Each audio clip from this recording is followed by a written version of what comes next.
And hello, everybody. Welcome back to the Kpush podcast, episode 171. We're here with a very special guest today, returner of the podcast. I'm back, bitches. Bryant Smith, everybody. Yo, what up, dude? How you been? I'm doing good. Fuck I'm yeah. feeling good ever since I've turned 21 down Yeah. Turns out, turning 21, life gets a little bit better. Oh my God, complete difference. Yeah. Complete difference. Just as total long 180. as you don't get drafted or anything. Right. The upcoming race wars. Yeah.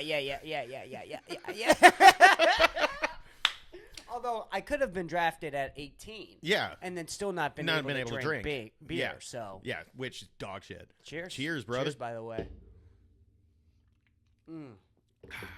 Nothing like a good beer sometimes. Nothing like a nice cold beverage. Beer. Oh, yeah. And I'm making sure label out for the camera. Oh, yeah. Yeah. Lone Star. We're sponsored. Yeah. We're sponsored now. Lone Star's like, who the fuck are these assholes? Well, fuck it. It's free promo. These white trash. These white trash.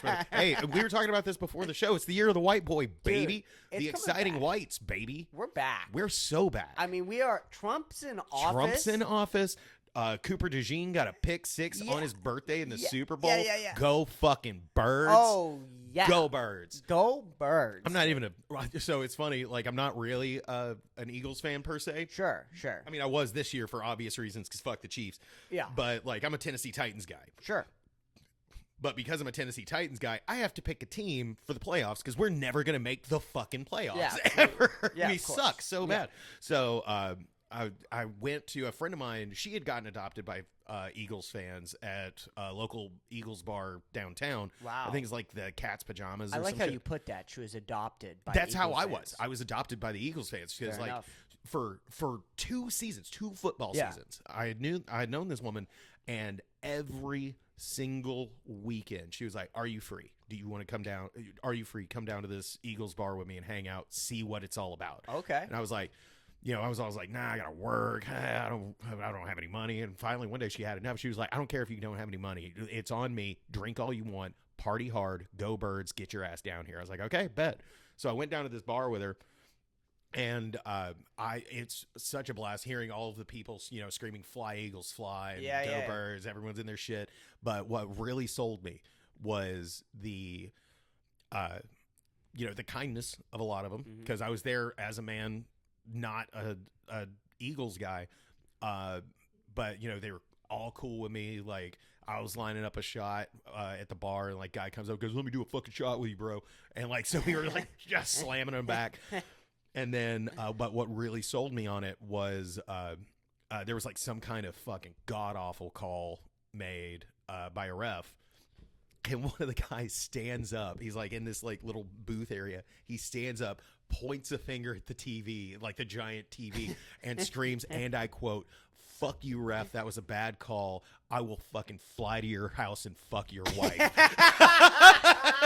And I was like, "Fucking go Birds!" Yeah, baby. let's go. I'm in, dude. You're I was in. Sold. I was sold immediately. Yeah. So until the Titans can make a playoffs, go Birds. I never really understood football. I'm not gonna lie. Yeah. This past year has been changing a lot for me because now I can go to bars. Yeah. And I'm starting to understand this whole different side of sports, Yeah. which is drinking at a bar. Yeah. And bonding over watching the sport. Yeah, drinking at a bar, bonding over the sport, and Yeah. if it's like your team's bar, fucking, especially when your team's as shitty as the Titans, is fucking just screaming at the television, "Goddamn fucking shit!" Well, I'm Steelers. I'm Pittsburgh. So.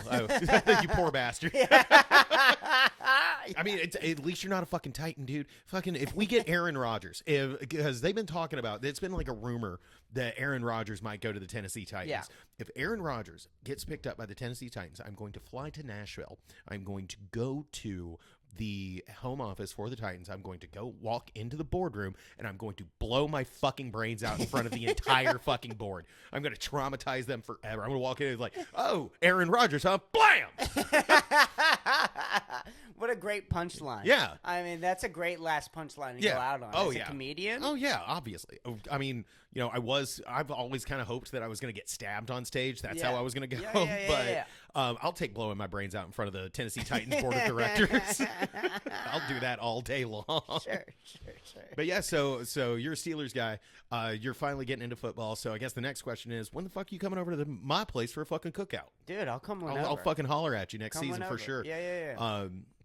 And like I finally got into like college football again too. Go Vols, baby. Although our team is getting gutted by the fucking transfer portal right now. Like gutted by the transfer portal. We're losing Dylan Sampson to the draft, which I cannot wait to see how he does in the combine. But yeah, it's a very exciting time to be a fan of football, especially with the Eagles and the exciting whites. Yeah. I love that that's what they're calling it. And it's just like unironic. And I think that's like, in a weird way, a really interesting sign of where we as Americans are getting from a racial standpoint. Yeah. We're going back to the 90s, it feels like. We're going back to the 90s. Well, I saw a video, and it was like on an Instagram reel I saw, and it was like this lady comes up in like a pantsuit, and there's some dude like chopping wood. Like, hey, you, elder millennial that has the right opinions on stuff. We need you back. And he's like, okay, but I want to call stuff gay and retarded again. and that's kind of what's happening. Yeah, that's kind of what's happening. And I absolutely adore it. For a multitude of reasons. Yeah. Trump being elected, one. Yeah. The death of corporate media. Yeah, for sure. the absolute death of corporate media. Although, I mean, even the media we're getting is still very corporatized. What do you mean media? I'm talking like your Fox News outlets, Yes. your they're still bad. They're still terrible. But nobody's paying attention. No one's paying attention to it because, Yes. and that's a double-edged sword though, because you're also getting a lot of people like my mom who's getting all of her news off of fucking Facebook, and she's Yes, like, that's a big problem. the Venezuelans are coming. The Venezuelans are coming to take me away. They're gonna rape me, Mom. You're fucking 60 and fat. You're 60, fat, and you have a colostomy bag. They're not gonna touch you. Yeah. You're fine. Yeah. You're fucking fine. The first break of Chris Pushkar of the podcast. Most excellent. I've still got it, baby.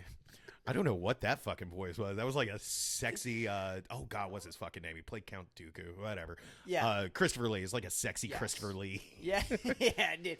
Once you get going, there's no stopping you. Dude, I am a fucking machine. Yeah. No. Literally a fucking machine. I have a robot dick. Yeah.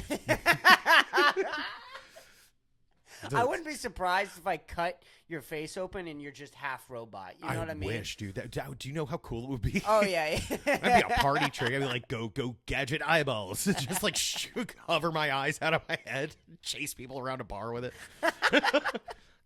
Scare the shit out of some kids at work. Yeah. Oh, man. I'm very lucky that they don't make Terminators in fat. Oh, so yeah. I'm good there. Yeah. You could be the next like fat Terminator. Oh my God. For sure. Well, Return of the White Boy. Return of the White Boy. I mean, we could have a Terminator Return of the White Boy. Oh and my God. You're the Terminator. Oh my God, that would be awesome. I'd be like if Terminator instead of Arnold Schwarzenegger was like Chris Farley, which I think would have made it a fucking way better movie. Yeah. And I love the Terminator movies. Yeah. Well, the first two. Everything after Judgment Day is fucking god awful. Everything is bad. Oh man. But yeah, it's been a heck of a time to be watching football. I'm single again, ladies. So I'm single again, so I've been watching a lot more pro wrestling again too. There you go. Yeah. So I don't know a whole lot about football, as I've said. I don't have any actual opinions on the NFL or football, but I've just listened to thousands of conversations because my dad is like a fanatic. Like he's like an addicted to football. He has like a Steelers shrine in his fucking house. Oh my God. Oh, he does. So my whole basement is painted black gold. On that black and yellow. Yeah, dude. We have a bunch of Steelers jersey all around my basement. The pool table has a Steelers cover. Steelers shot glasses. I mean, it's the real deal. Yeah. Oh man, I would love to go to a Steelers game like in their stadium. Oh, their stadium's awesome. Oh yeah, fantastic and great. Oh, what is the word slipping my name when you hang out before the Tailgate. tailgate? Yes. The tailgating at Heinz Stadium. I bet that is nuts. wild. Just a bunch of white trash people who are ready to get fucked up and have some fun. Yeah, and they're not wanting to drink these fucking $12 stadium beers. No. So they'll get like they'll get like one of those a quarter. Yeah. If that. And then they're just drinking $3 beers in the fucking in the parking lot. Yeah. I've never participated. I've never actually been to an NFL game, which I am sad about because I want to really bad. So I think that was probably the thing that kind of turned it off for me. I Yeah. don't think I really tailgating's awesome. Yeah. I'll never hate on tailgating. Going to an actual sporting event though, and then not being able to like get up and just shit whenever you want is a big problem for me. Yeah.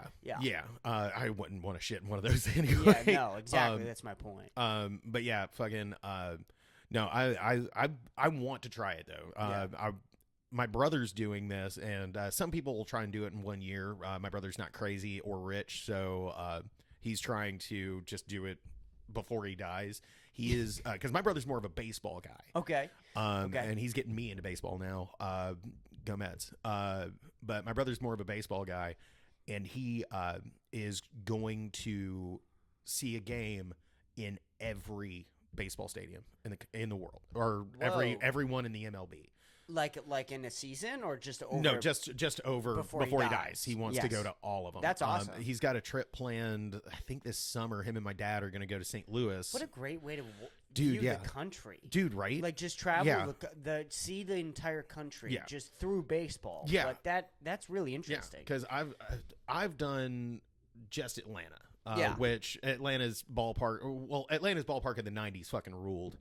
Especially because Atlanta, is owned by Ted Turner. So Ted Turner also owned like a big stake in the WB or something like that. So you'd go to a Braves game and 10-year-old me would be super stoked because there'd be fucking Bugs Bunny there throwing baseballs. Right. Like Bugs Bunny and fucking Daffy Duck laying down bunts and shit. So it's fucking rad. But I want to do the same thing but with NFL stadiums. That's awesome. But I don't want to go to any of the games. I want to tailgate. Yeah. I want to, because like if I was talking about this with my homegirl that got me adopted into the Eagles fandom. Mm-hmm. If the Eagles make the Super Bowl next year, we're not going to the Super Bowl. We're gonna fly to Philly, and we're gonna party in Philly. We're gonna find Philly's a bar. a fun place, dude. man. I have wanted to go to Philadelphia so bad. I used to work with. This was back long time ago. I was maybe in comedy for like 4 or 5 years at this point when I started doing this. I worked for a circus sideshow troupe called Subterranean Circus. What's a circus side troupe? What is it? So in a circus, you have your clowns and your this and that. They're traditionally in carnivals and circuses, they would have something called a sideshow. You had your Broadway, which was your main events, and then you had your sideshows that were off to the sides. Oh, okay. And that's where you get your freak shows. That's where you get your like people with weird talents. Yeah. And so like, what would you do? I was an MC. I was basically a barker. Oh, that's awesome. Yeah, my character was a guy named. He was also my wrestling character because I was a wrestling manager as well. Yeah. Bobby Anderson, the single greatest mind in sports history and entertainment history. In sports entertainment history. And so I was doing this sideshow. We had. I love sharing this story. This lady, her stage name was Pinky the Princess of Pain. And great name. Yeah, awesome. She did stuff like she would put bicycle spokes through her cheek and shit. Deadly accurate with a blowgun. We had an act where I would hold a beer can between my knees. Yeah. And she would blindfolded shoot it out from between my knees with a blow dart from the other side of the stage. Holy hell. Never once hit me. And you did it every time? Every time. She dead center almost every time. Or close to it. It was insane. But she held the record. She still holds the record for the most weight held by a woman. But the guy that held the overall record like immediately beat her a week later. But she had the record for most weight lifted by the eye sockets. Because she would take these two like rubberized hooks and she'd put them like right here on her ocular for the class. Right there. And it went to a chain down to a beer keg and she would like squat down and then just squat up and pick it up. Oh. When she broke the record, she broke her orbital bone. She had to wear like an eye patch for like 4 months, which she of course bedazzled because she's a crazy person. Right. But we used to work with this troupe out of Philadelphia. Yeah. And this is what made me want to go to Philadelphia. A, to see my homies. Yeah. But B, because they always talked about how fucking rad it was. But they went by this, their troupe name was Thunder Snow Cone. They were stripper clowns. Okay. Clown strippers. Nice. And like the acts they had were so awesome. Like one of them still working, Scarlet Storm. She's incredible. She does a machete ladder climb where she will barefoot climb a ladder that the rungs are blade up machetes. She did that, but my favorite one she had this like metal cod piece that she had like welded little pieces of rebar and shit too all over the place. She'd pull out an angle grinder and like she would do this little strip tease to get down to it. Then she would pull the goggles down, pull out an angle grinder, and put this angle grinder on this metal cod piece and shoot sparks out into the audience and just moan like a cat. Like, it was fucking rad. Yeah, dude.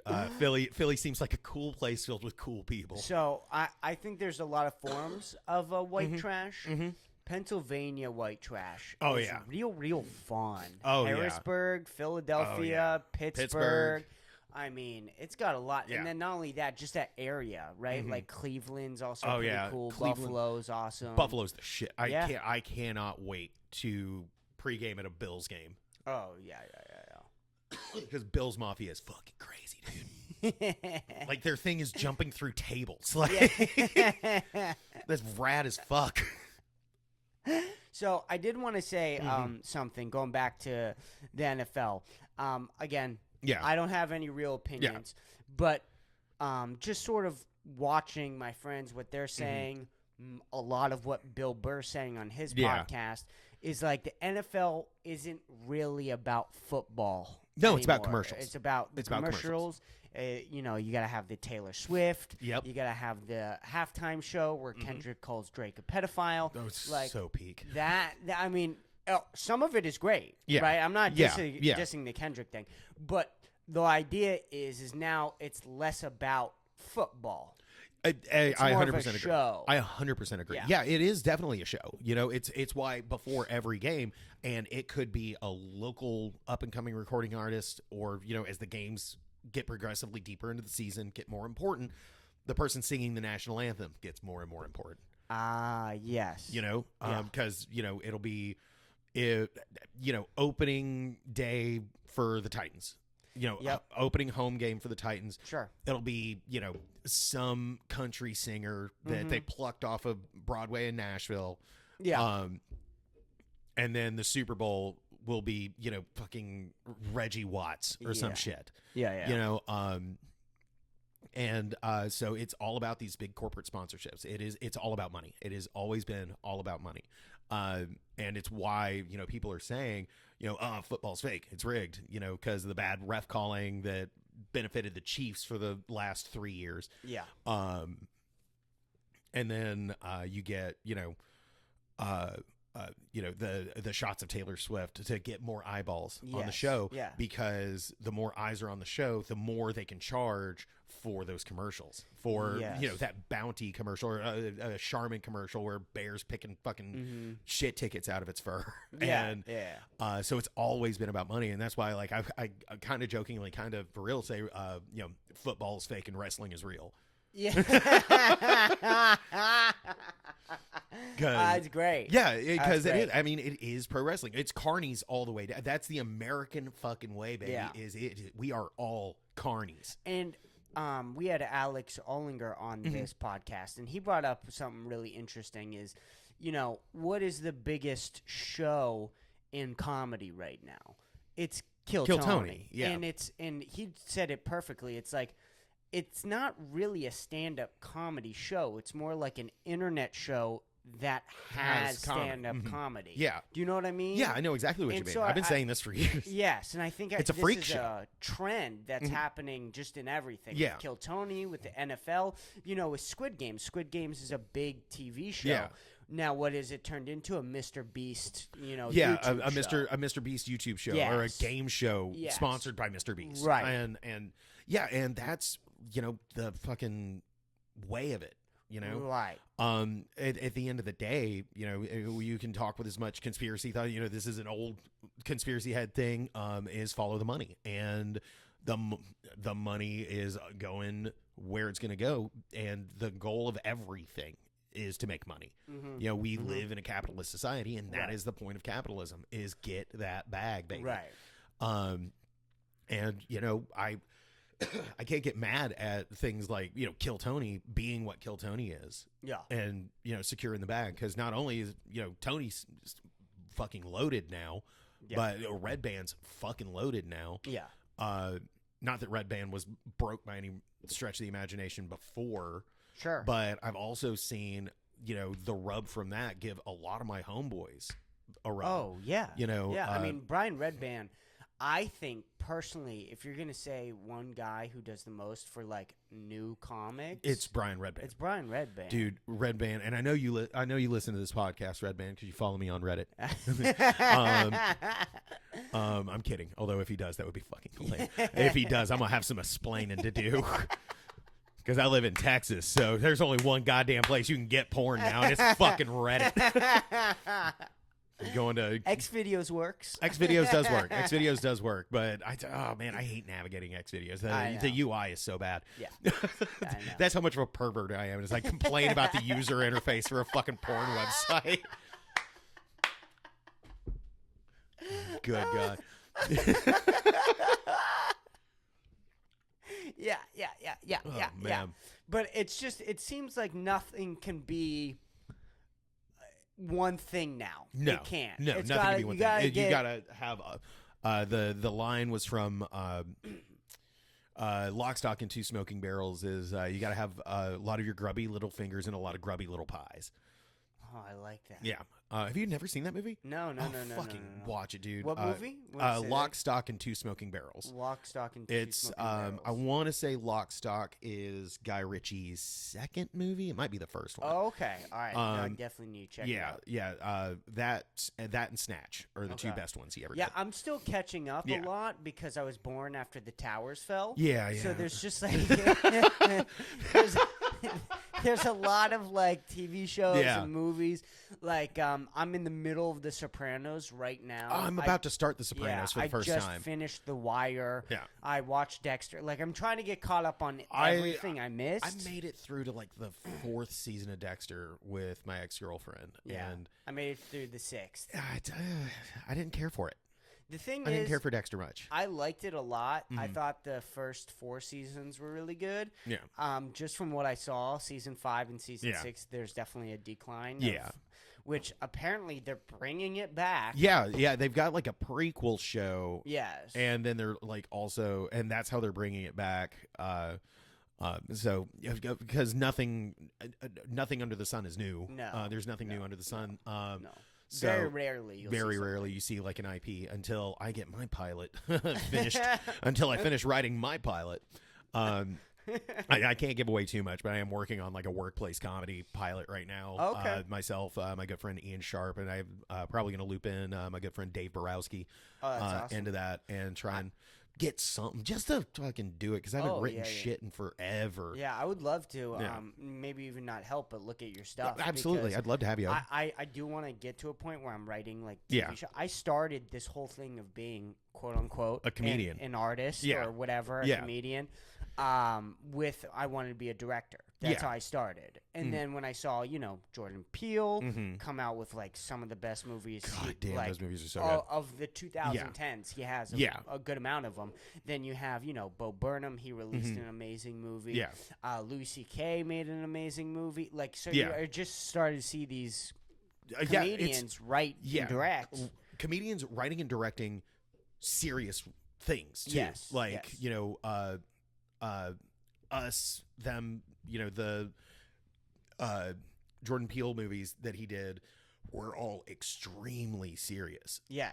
Coming from one of the funniest human beings on the planet. Well, I always say this too, is nobody gives Jordan Peele credit for what he did. Yeah. In film school, they teach you you can mix up any genres except two. The two genres you can't mix are horror and comedy. And for a good explanation of why. Horror is about building tension. Comedy is about releasing tension. And somehow, however fucking way he did it, he did both. Yeah. And we could watch a scene right now of Get Out together. Yeah. And if it's your first time watching it, you're going to be scared. And if you watch it again the second time, you're going to go, this is kind of goofy. Yeah. In a scary, goofy way. Yeah.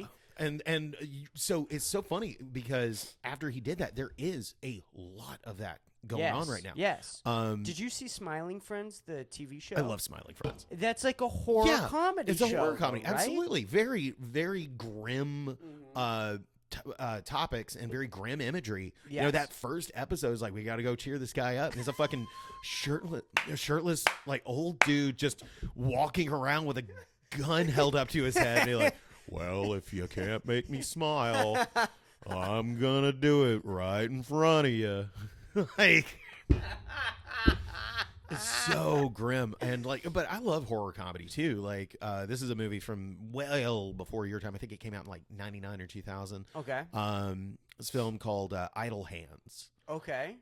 Starring I can't remember his name. He played Foggy Nelson and like the Daredevil TV series. He was one of the Mighty Ducks. He's in it. He's in it. Seth Green's in it, and this is like early, like third role she ever had. Jessica Alba. Oh wow. Yeah, and it's a horror comedy. Basically, these people die and then they're not dead, and this dude like cuts off his hand, and his hand comes to life and becomes like a problem. But it's extremely funny. Okay, I definitely have to check this out. But this one definitely steers more like 90s stoner comedy, which I'm a fan of old stoner comedies. Sure. But yeah, definitely a sick one to do. Did you want to show me that clip? Oh, we don't have to. I mean, dude, sure, we can jump into the clips. Yeah. I am fucking having a great time talking Dude. to you. We're already a half hour in, by the way. I don't know how the fuck it felt like we talked for 2 minutes. So it's because I'm very fucking verbose. I'm a chatty Cathy. So all right, this girl, you know, her name's Lily Gillis, Lily Gaskell, something along those lines. And you like the Kendrick Lamar performance? I loved it. I liked it too. I adored it. I liked it I a absolutely lot. adored it. She has criticism about it, and I want to, I want to see what you think. Okay. About her criticism, because some people are saying it's valid, some people aren't. But just check it out. I'm on them tough. Oh wait. Oh my god. Oh, tough. I'm a tough nigga. Wait, sorry, what? What? Hold on. What the? Hold up. I just noticed her fucking name. What the? I'm on them tough. Oh my god. Oh, tough. I'm a tough nigga. Wow. I'm on them tough. Oh my god. Wow. Oh, that is her well-worded criticism of the Kendrick Lamar performance. Oh my god. I can fix her. So this I can fix her. Yeah, dude, you gotta find her. And you gotta let her know what's up. So let me give you a little bit of background information on this woman. So this girl is Caucasian as this fuck. Caucasian, for those of you who are listening, this Caucasian woman got canceled about like 6 or 7 months ago, something along those lines, because she was talking on her TikTok live stream, whatever, and she was criticizing, a bunch of wives nowadays, how they talk a lot of shit, but they're all married to broke ass brothers. And but not brothers. Yeah, she used it. She used the word. She said it. She said the word. And so she got fired from her job. Yeah. And she started this YouTube channel, right? And apparently she sent out this video. The video is no longer on YouTube. Yeah, no shit. Yeah, no shit. This is the only thing that exists. This Instagram account is not hers. This is an account that's posting this video every single day. I love accounts that do that. I mean, genius. Whoever this is. This is going to fuck my we algorithm love up. Yeah. Our phones are listening. Yeah. They're like, ooh, you my like phone's this? going to be like, oh, you like white girls using the N-word, huh? You like white girls using the N-word, huh? Oh, hey, well, we're going to send you one every day. And some of them are going to shake their fun bags while they do it. Welcome to Instagram. Yeah. Oh, my God. So this girl lost her job. She's now trying to become an internet creator. Yeah. And she's making stuff like this. Which is, it's, you know what? Here's my take on it. Yeah. Is when you're someone like this, that you get in trouble because you were doing a TikTok live and you dropped an N-word as a white person and you lose your job for it. You are free to say the words. You're just not free from the consequences. And so, you know, if she wants to do it, fine, whatever. But, you know, if she doesn't have enough common sense to fill a fucking thimble, she can do this all the fuck she wants. Yeah. Just, like, don't do that and then, like, oh, woe is me. Right. I can't get a job as a nurse anymore. Yeah. Like, fuck off, you know? Yes. Like, get fucked. You know, white people shouldn't be saying it. Do you know how many times I've been given the pass and I just never use it? Yes, absolutely. Well, definitely not on video. No. Definitely not on video. No. Not at all. Not at all. I even skip it when I'm singing when I'm like rapping to my favorite song in the car. Alone? Yeah. Wow. Yeah. Good for you. I'm respectful. Wow. I grew up in Chattanooga, Tennessee. It's a very black community, and I was not raised right. So it wasn't until like much later in life that I made that switch. But you know, I grew up as a gamer.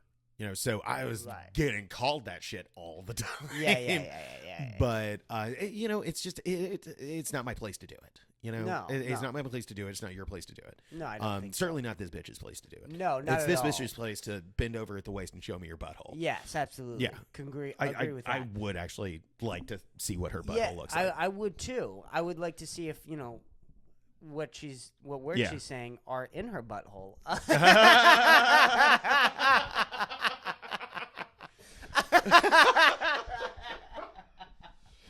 Dude, a good phrase for that I heard. It was so funny. I heard it. This kid that said this to me. I was working at a mall, and we had one of those like lotion places in front of our store, and there was this hot Israeli chick that worked there. Big fake tits, big fake lips, hot. Nice. A bimbo and a half. And this very religious kid comes up to me. We're like standing at the front of the store waiting for customers. He comes up. He goes, "Man, I think I'd pay good money to watch her take a dick." That's great. Yeah, that's great. Fucking wild. Wow. It's just also, wowza. I love how like she's criticizing Kendrick Lamar's performance, and the way she does it is like doing the one thing you can't do. Yeah. And it's like, and Kendrick is a tough motherfucker. He's a bad motherfucker. Yeah, he's a poet laureate. Yeah, from Compton. A short black kid from Compton is, in my opinion, the greatest rapper to ever live. I would agree. He is the GOAT. It's him and Biggie for me. It would be like him in order. Kendrick, Jizza, Rakim, Method Man, basically the entire Wu-Tang Clan. Yep. And then everyone else behind them. Really? Wheezy. Put Wheezy in there. But yeah, my like Mount Rushmore of rappers would be like Kendrick, Jizza, Rakim, and Lil Wayne. I would need Nas and Jay-Z. Ooh, Nas and Jay-Z. I don't know about Jay-Z because like Jay-Z's great rapper, but also the Diddy parties. Yeah, it's a little ugly. Yeah, it's not a good look. That's not a good look. Here's the thing. It doesn't mean Michael Jackson wasn't a good singer. That's Do you know also what true. I mean? Oh, yeah, no. I 100% agree with that. Oh, I got to bring that joke back. I've got a Michael Jackson joke I need to bring back. Thank you for reminding me. Yeah. I'm here for that. Oh man, I may tell that on Tuesday.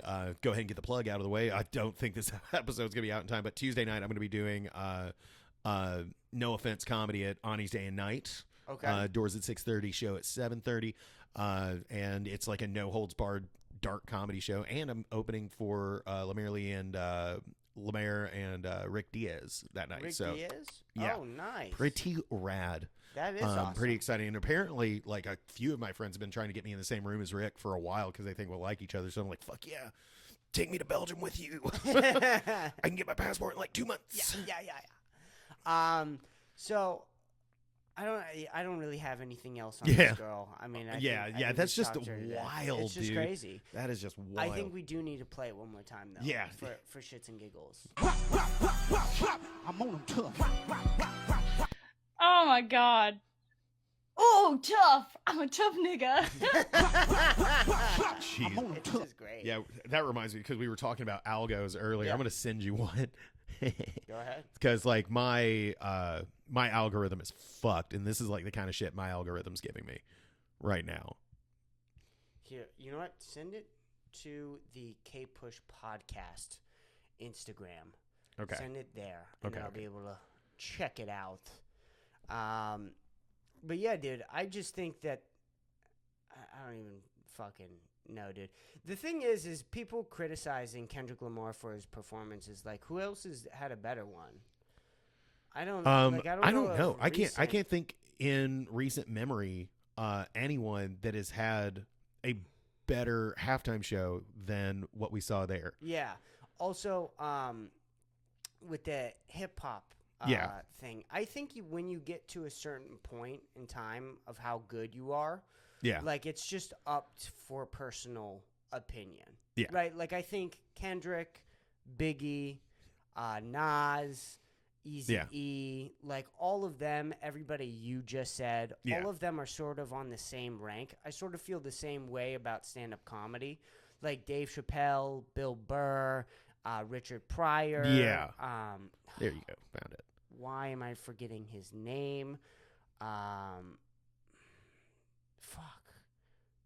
Patrice O'Neal. Yeah. Like, once you get to that level, that status, it all becomes personal opinion. Like, whatever you like. Same thing with directors, same thing with anything. Like, if somebody's like, oh, I like Christopher Nolan more than I like Martin Scorsese, what Yeah. are you going to say to that? Like, you can personally disagree with that opinion, Yeah. but that doesn't. They're like the same level, in a sense. If that makes sense. Yeah. Yeah. So I just there we think go. Found you. you found me. Yeah. Sent it over. Let's Yeah. let's view this thing. What are you sending me? What's going on here? I don't fucking know. Come on. Oh, request. There we are. Yeah, because you're not following me.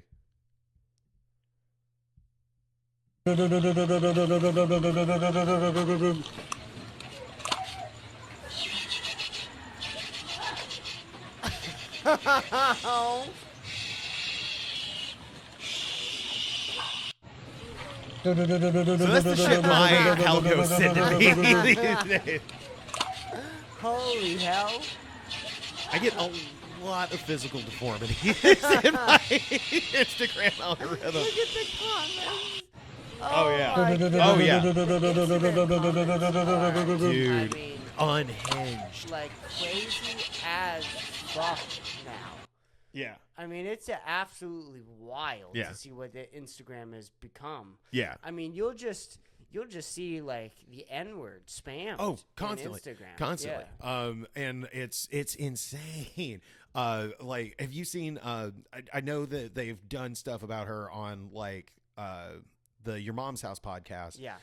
And I didn't follow her, and she had the comments turned off for a long time. It's this girl's like advice from Nev or something like that. It's this little blonde girl, maybe 22, and she does these god awful dad jokes, and then people are Yeah.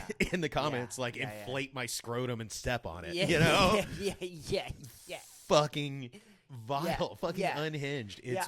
wonderful. I love the ones that like they'll give like a pretense. They'll be like, "Ha ha ha, dude, that was such a funny Funny joke. pull out my nutsack and step on it in front of my face. Yeah. Like, that's like, oh. Great one, Nev. Fart under my eyelids. Yeah. That one's been my favorite. That one's been my favorite that I've seen. Oh, is yeah. Fart under my eyelids. And then I saw this other thing now, right, where you'll have accounts reposting her videos for when she turns the comments off. And like the first comment always like, gentlemen, good to see you. I mean, oh man, what has Elon Musk done with the sort of social medias in general is really kind of crazy. It is insane what Elon Musk has done, because like Twitter is insane now. X is insane now. Yeah, it's crazy. X is insane now. Fucking Facebook is still a cesspool. I've been perma-banned from Facebook. I can't use Facebook anymore. Really? Oh yeah. For how long? Forever.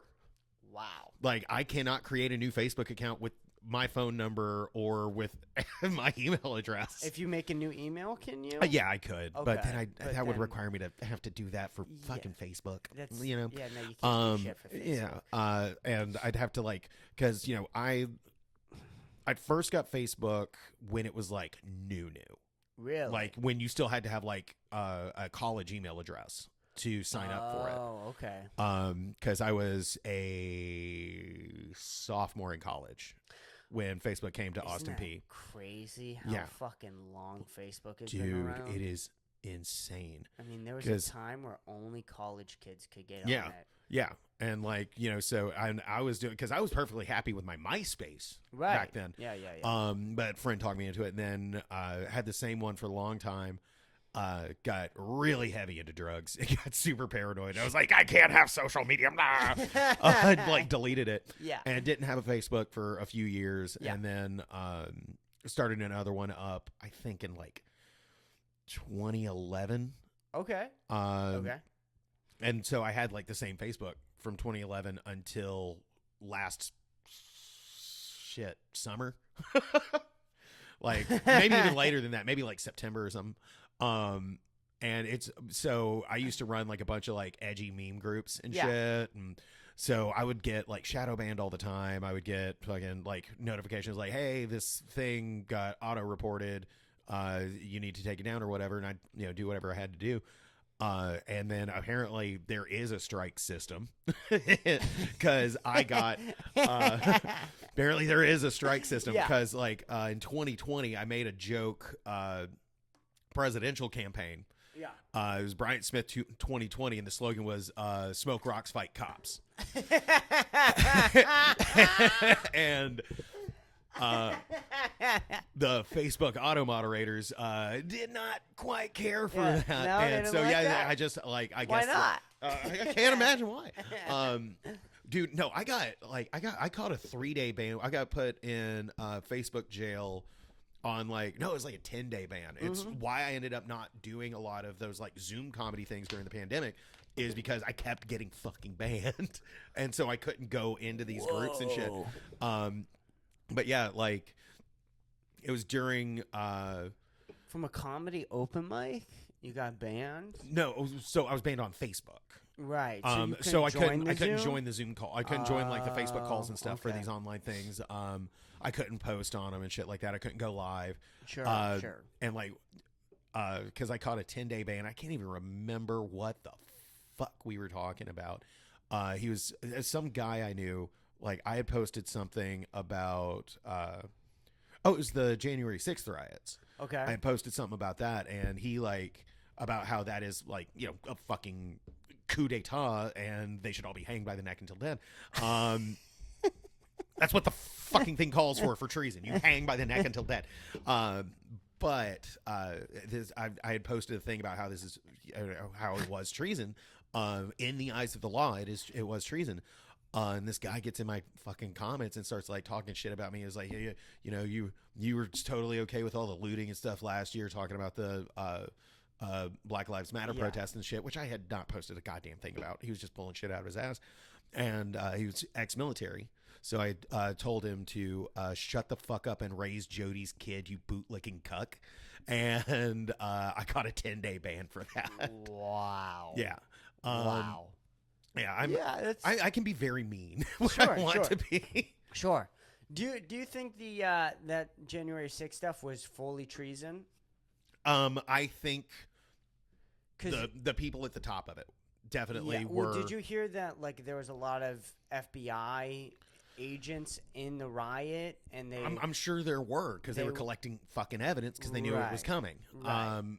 So I don't think it was orchestrated by the feds. I think it was orchestrated. Basically, it was one of those things, which is why it took so long for there to be mobilization on the National Guard. It's why it took so long for there to be larger police presence yeah. motivated there. It's the same thing as what happened with 9/11. It's the same thing as what happened with Pearl Harbor. It's the same thing as what happened with whatever that fucking boat was that got sunk in the Gulf of Tonkin to start the Vietnam War. Yeah. Those events, they weren't inside jobs. They were just allowed to happen.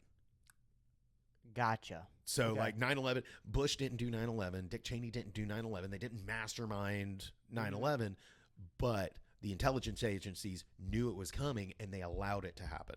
So like which, gave us in the first three, the Gulf of Tonkin or Pearl Harbor, Gulf of Tonkin, Yeah. 9/11, those were all ostensibly used as excuses to go to war. Right. Um, there are videos of cops letting people into the Capitol. Yeah, though. yeah, because Like- most cops should be spelling their job title with a K. Fuck 12, dog. Fair enough. Yes. Um, So you think that counts as full treason, though? I think the fact that it was egged on by Trump and encouraged by Trump, that does qualify for, I can't remember which article it is, but it does qualify for treasonous activity because they were trying to overthrow the government and keep Trump in power. So it's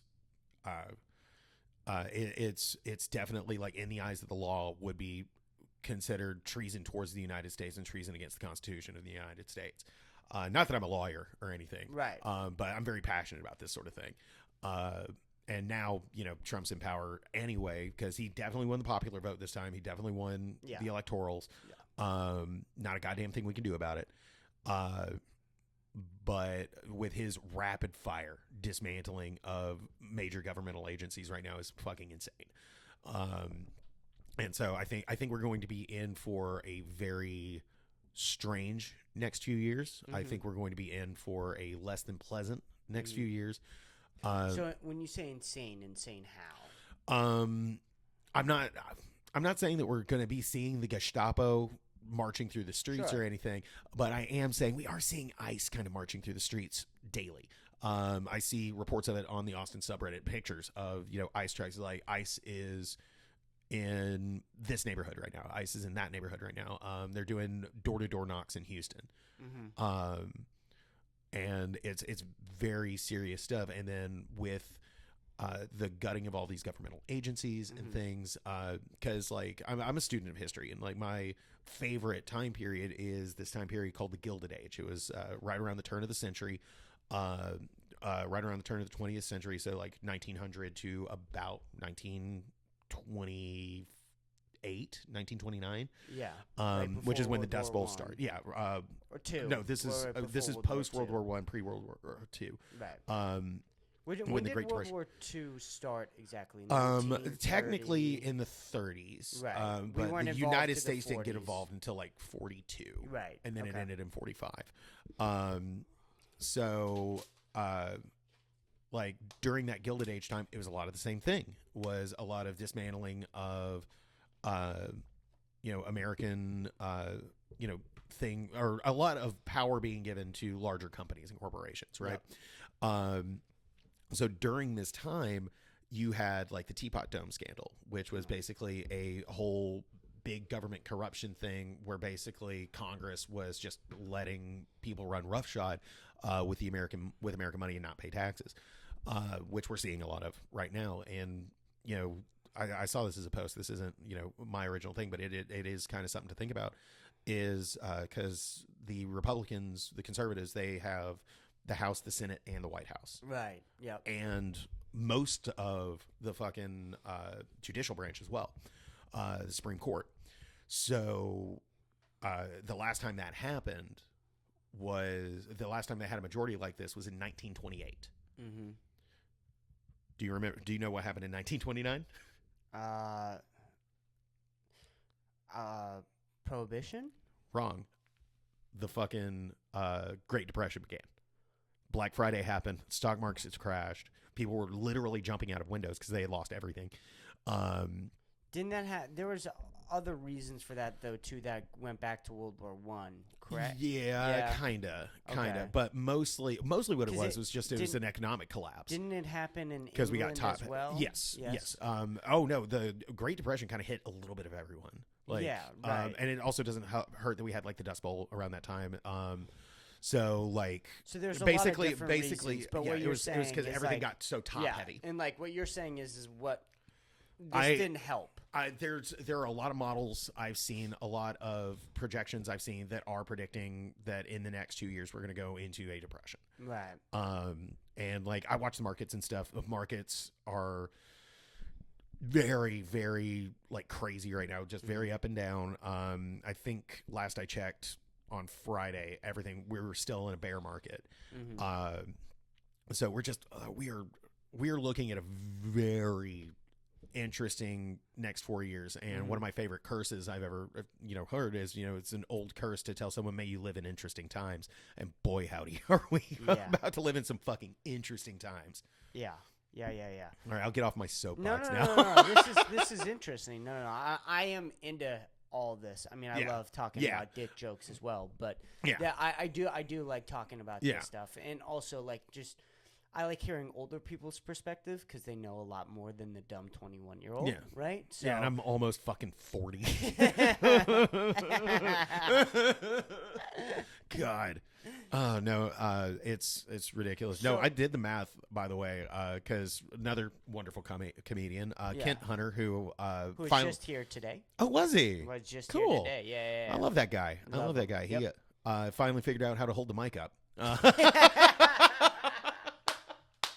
We didn't have that problem here. We have this. We got this. But yeah, he. I did the math with him first, but it's the same with you because you guys are the same age. I am old enough to be both of your father. Yeah. Both of your father. Oh, easy. It's fucking why. Easy. I hate it. I hate it that I could have a child old enough to drink. Oh, I would have had to be a teen dad, which I would have been a fucking shitty teen dad. Not that I'd be any better of a dad as a fucking 39-year-old, but you're a shitty dad. Oh, man.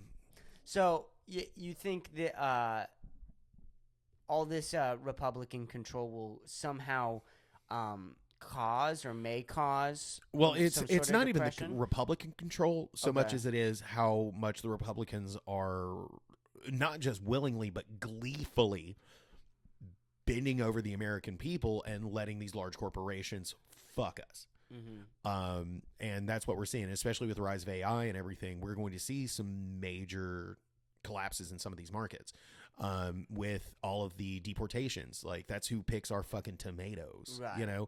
I'm not getting out in a fucking field and doing that. And they're talking about, like doing basically like, because you can not purchase, but rent, I guess, prisoners from major prisons to work your farms. Oh, you can. Yes. That is the thing, is these, like, they're not even work release programs. They literally bus them out there to go do field work and then bus them back. Which is why the private prison industry is fucking so vile. Right. So, if we don't have that immigrant workforce, that's going to be the only option. And our prisons are pretty full, but as full as the prisons are, that's still not going to match what kind of workforce we need to keep America fed. Mm-hmm. Well, we are all fat. We are all fat. That's true. Maybe we can. It's okay. RFK is going to fix that. Yeah. RFK's giving us all Ozempic. Oh, yeah. Well, I'm going to get some Ozempic.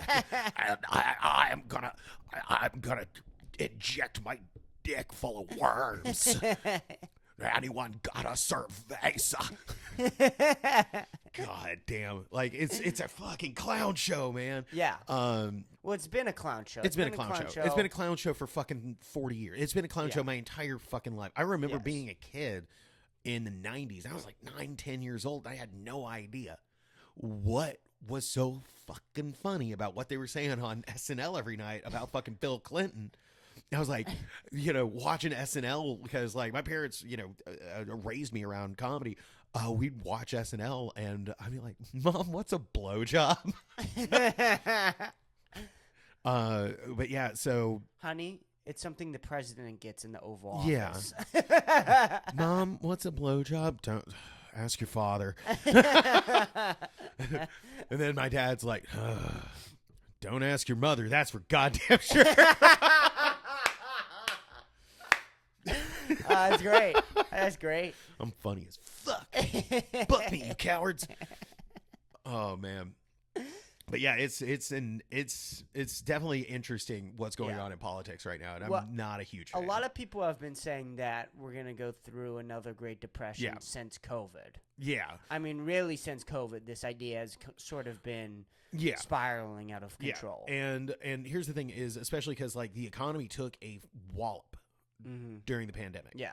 The economy took a wallop during COVID, and then the economy is taking another wallop because of the loss of workforce we're seeing, and it is going to be interesting. Okay, so I'm not saying I'm no economic expert. I write dick jokes for money. Yeah, I'm not an expert by any stretch of the imagination. Total fucking assholes. Unprofessionals having a conversation right now. But I will say though, our IQ together right now is probably a lot higher than the average American. Probably. Oh, yeah. Yeah. if you put two of us together, for sure, we're a little north of room temperature. Yeah. But yeah, like, and it's interesting to see because, like, there are these people that are, like, we're diehard Trump guys that are now coming and saying, like, oh, shit, who's going to work my farm? Right. Oh, shit, who's going to wash dishes at my restaurant? Right. Oh, shit, who's going to do the laundry at this hotel? So and the answer is going to be African people.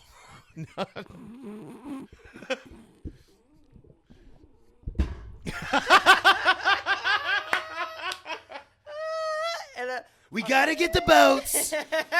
We got to get the boats back.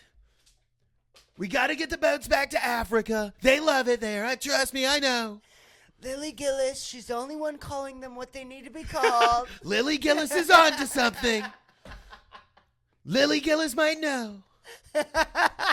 People say Lily Gillis should be canceled, not me. I took one look at her. I said, girl, you crazy. Actually, I've been trying to work on a bit about that because, like, I've been working on my Trump impression. Yeah. Because we're comedians. We should. Yeah. Every comedian should have an impression of whoever the sitting president is. Yes. I weirdly enough can never get a Biden one. But I've been working on my Trump impression. And one of my roommates commented, was like, "Hey, it sounds like gay Trump." And so I started doing, like, a gay Trump bit in my act. It was like, what if Trump was gay? It was like, what if Trump was gay? It was like, they say Rudy Giuliani sucks the most dicks. Not me. I suck more dicks than anyone. Nancy Pelosi. Tacky shoes Nancy, I call her. Always wearing those tacky shoes. Not me. I rock these pumps like a gas station. Fucking stupid.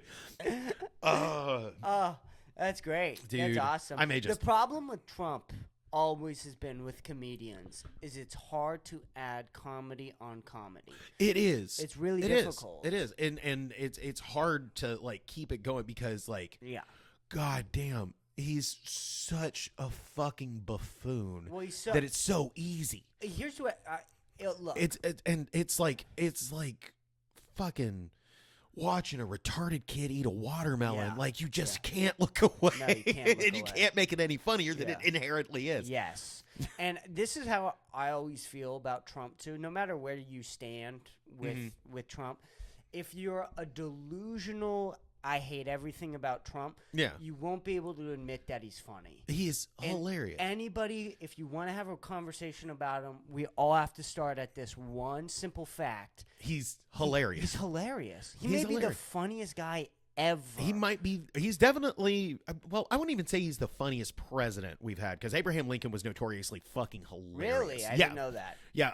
At one point, I can't remember what the quote was, but someone had asked Abraham Lincoln something about like his presidency, and he was like, "Well, yeah, I'm just glad that they were able to vote in someone as ugly as me." It was like he was very famously very self-deprecating, and had like a self-deprecating sense of humor, and like very funny dude. Okay, but then Teddy Roosevelt was funny too. So, all right.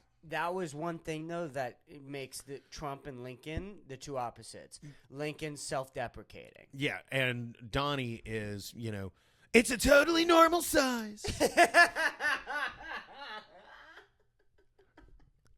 Yeah. Plenty of women like it. Yeah. It happens to lots of guys. All of them finish. All of them finish, everyone. Not on my dick, though. I eat the cat like a bastard. I'm running that muff, baby. I eat it like a Big Mac. I put ketchup on it like my steaks. I go to town. God. But yeah, so they are opposites, because Lincoln very self-deprecating, Trump very self-aggrandizing. Lincoln freed the slaves, and Trump bringing them back, baby. White boy summer. White boy summer. White boys are back, dude. We're so back, dude. So, okay, there is this idea, right, that if we get rid of all the illegals, right, out of the country, that the Americans are going to work, but they're going to do it for a higher cost of salary. Exactly. And I just... Because, I don't get out of bed for a job for less than $20 an hour. Right. Right. Let alone working on a field. Let alone day. doing field hand shit. Like, when I did 4 days of working construction in college one summer, and it was tough. I was doing, basement remodels. And that shit is hard. That is hard goddamn labor. And this was back in 2010, I think. 2009, 2010. And that entire time, I worked 4 days. It was $35 an hour in 2010. Hardest goddamn job I've ever had. Anything where you have to fucking mix concrete or be out in the sun, minimum is going to be $25 to $35 an hour. Has to be. And Jesus. And they're expecting these soft-handed fucking Americans that have fucking liberal arts degrees to fucking do that. Right. I have most of a theater degree and most of an English degree. Yeah. And finished neither of them because I love drugs. And so I am not a field hand. Sure. I am a poet. I'm a soft-handed poet. I'm a comedian. Yeah. And the very idea of sending me out into the field, or sending you out into the field, because you look like you weigh what, like $110 soaking wet.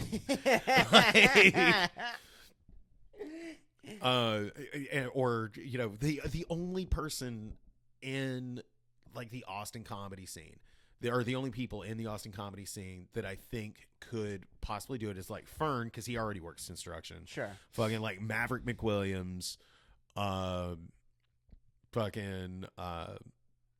Fern, Maverick McWilliams, fucking Kent Hunter. Yeah. And I don't even know that Kent Hunter would be that good at it. I just want to see him try. Yeah. yeah. I just want to. I want to be the overseer for whatever work camp they put Kent Hunter in. Get no work, boy. Go. You're an asshole. Yeah. Dance, boy. Get back to my Tennessee roots. Well, I think that if yes, what you're saying is true. We're weak. We're lazy, for sure. I think there is a mass component that is being ignored here, which is how dumb the American people actually are. Oh man, so dumb. So dumb. So fucking dumb. Like, it's like we are a astounding. laughing stock Yes. in most of the rest of the world. Like, Yes, and we should be. yeah, Absolutely. You know, every time I've left America and gone Yes. somewhere as an adult, like good example was when I was in Australia. Yeah. And while I was staying in Sydney for a month, it was awesome. Go if you get the chance. It's beautiful. Sure. But and like because Australians aren't exactly fucking Rhodes scholars either for the No, most part. no, Like no, the no. further you get away from the city, and all of them were like, "Oh yeah, from Tennessee, mate.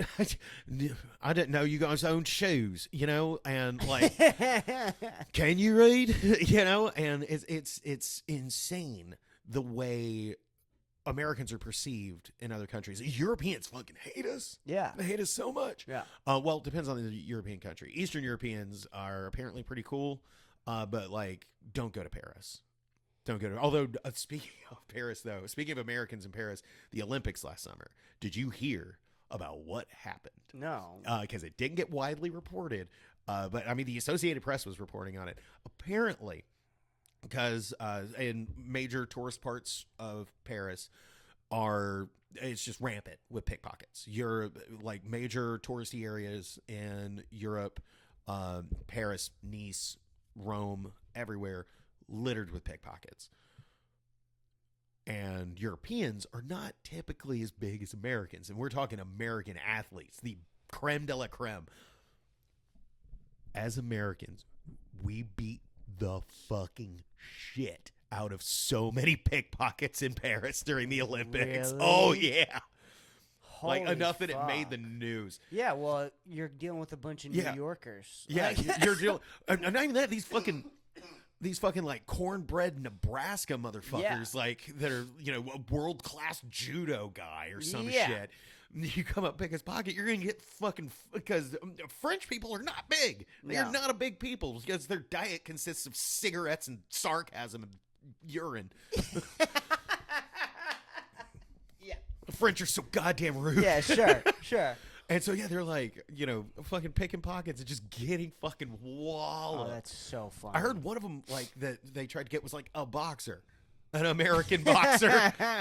He got laid the fuck out. It's so funny. Yeah, to that me. would not go well for anybody. Yeah, and like even during the Paris Olympics, there was that level of like, oh, these fucking dumb Americans, and our perception overseas is insane, but we did it to ourselves. Yeah. We did. Well, not fully. I mean, we were poisoned with our food supply. Yeah, We were yeah, hooked yeah. on Adderall at a very young age Oh, yeah. and SSRIs. And you Yeah. have social media that's completely Rotted our brains. destroyed our brains. Dude, social media, like I have a niece she's Gen Alpha, and like thank God, she's got my brother's brains. She's a smart kid, and they were good parents. They have not. She's about to be 13 this summer. They have not really let her have social media of any kind. Yeah. So she doesn't have that brain rot that a lot of these fucking kids have. But like, Right. I work with the general public. In my day to day, my day job. I work at the Sam's Club over here, and like it is every fucking day. I see and I've been seeing this since tablets have been a thing. I'll see parents coming by, and they will have the baby set up with a tablet. Yeah. Just playing God knows what. And sometimes headphones, most of the time just loud as fucking, as loud as can fucking be. And, we're, it's the poison to supply. It's the getting us hooked on chems at early ages, getting us, and I believe SSRIs can be very good when they're prescribed correctly, but Sure. it definitely can be an argument made for there being a little bit of an overprescription on it. Because again, follow the money. Right. And because and then you're getting like culturally, Americans made it cool to be kind of dumb. yes. Made it cool to be kind of a fucking meathead. There's Because like, that. and that I lay squarely at the feet of the boomers, because like going as far back as like the 60s and 70s, like we had the flower child movement in the 60s, but anytime you're having like a culture war like happened in the 60s, you're gonna have two sides of it, and the other side of it, we're like, they're reading books. They're reading fucking books. Books are fucking gay. Yeah. I don't know if you'll have to bleep this one out of it. It's a friend of a friend had this tattoo, and I kind of want it. It was like an eagle, like carrying an open book that was like shredded, and it said, and it was spelled wrong, obviously, but it was "reading is for faggots." It was like REEDIN is for FAGGITS. That's great. It's awesome. Yep. Which I'm about to have a big payday, so I'm gonna get a new tattoo, and I don't know what yet. There you go. I'm gonna get something stupid. So, yeah, I do think, again, I work at Kavla, right? Yeah. And just the amount of people who fall apart at the question of, do you want your order for here to go? Yeah. And they have a meltdown. I mean, these people, they can't handle this question. And I think it's the equivalent of, like, fucking up the name question on a test. Yeah. Like, they cannot handle it. I go, so do you want your order for here to go? So I, like, want it for here, but, like, I want a to-go box because, like, my grandma just, like, died and we're, like, running late for a funeral. So I don't know if I'm going to have enough. What is going on here? Make a call. What is happening? Shit or get off the pot. Yeah, I asked a simple question here. Yeah. I didn't need a paragraph I don't give a response. fuck about your grandma. Enough. Yeah. Dude, and it's insane. Like, I get that kind of shit all the time because, I work in cell phone sales. Yes. So I will have to repeat myself over and over and over and over again because just the concept of a bill credit to your account is foreign to these fucking animals. Yeah. So honestly, I think the American people deserve what's coming. I think we've earned it. But yeah, like, because culturally we made it uncool to be smart. Yeah. Well, we made it uncool to be well read. There's so many different things that I think happened. I think there was this thing where you needed to work. You needed to put your head down and work, and that sort of worked for the economy, I think, for a period of time. But it did not work for the American people. No, not at all. It did not work for innovation. If you're working all the time, if you're working 50, 60 hours a week, you're not going to be well-read in politics. No. You're just not. You're not. Sorry. Yeah. And so it's interesting that you mentioned that because I agree with you wholeheartedly. Right.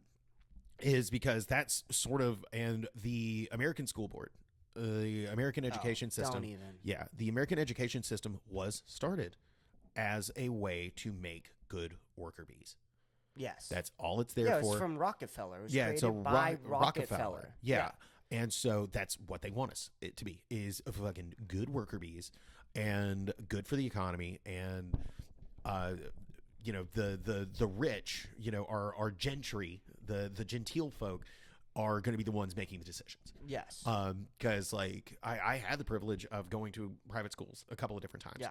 And the education I received in those schools was so much better and so just starkly different from my time in public schools. Yes. And, like, so, because, like, I went to the elementary school I went to was pretty diverse, but still mostly white.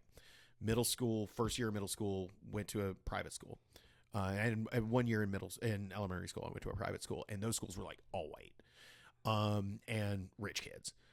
Get to like the 7th grade, and I wasn't meshing with the rich kids at the school I went to at the private school, and so.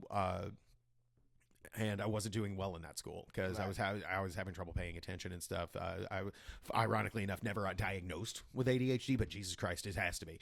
But I went to middle school and high school in extremely black schools, very high African American population, very high black population in those schools, and I got to witness firsthand. It is a real thing, the school to prison pipeline.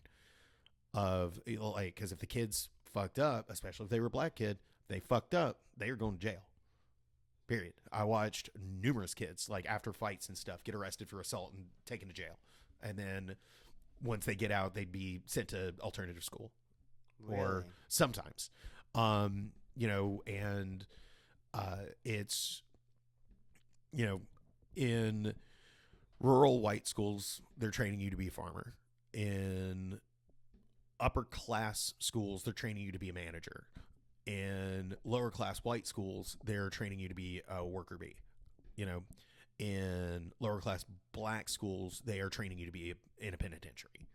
And because that school was like, my high school was like a penitentiary. You know, we didn't get metal detectors until after I graduated, but it was extremely regimented. You know, we were a public school, but still had like a very strict uniform. It was not great. And so when you're talking about, and I'm so proud of that school too, because they actually did a walkout a couple of years ago to protest the condition of the school, because it was built in like the fucking 30s and had gotten no updates. The last reno it had gotten was in like the 70s. Like allegedly there was a window my brother broke in his like French class or his English class or something, because he was just like knocking on a window idly and he put his hand through it on accident and like cut himself real bad. From what I understand, that window was because that window was, I graduated that year. My brother graduated the next year, and he said the window was still broken. Allegedly, that window was like still broken for like 3 years. What the hell? Yeah. Oh, black inner city school, dude. They're not spending money on that shit. Right. And that wasn't even the blackest school in my in my town. Brainerd and Howard are calling. And I graduated from Tyner High School there, and they turned it into a magnet school after during my 8th grade year. And because my brother and I are test incredibly well, they kept us in. We got like grandfathered in because they were like, yeah, dude, we need someone to bring these test scores up, because this was also like the beginning of No Child Left Behind and shit. It was a nightmare. It was a fucking nightmare. But yeah, anyway, so I'll get off my soapbox. Holy cow. Hold on. I do want to finish this point, and then I have to pee.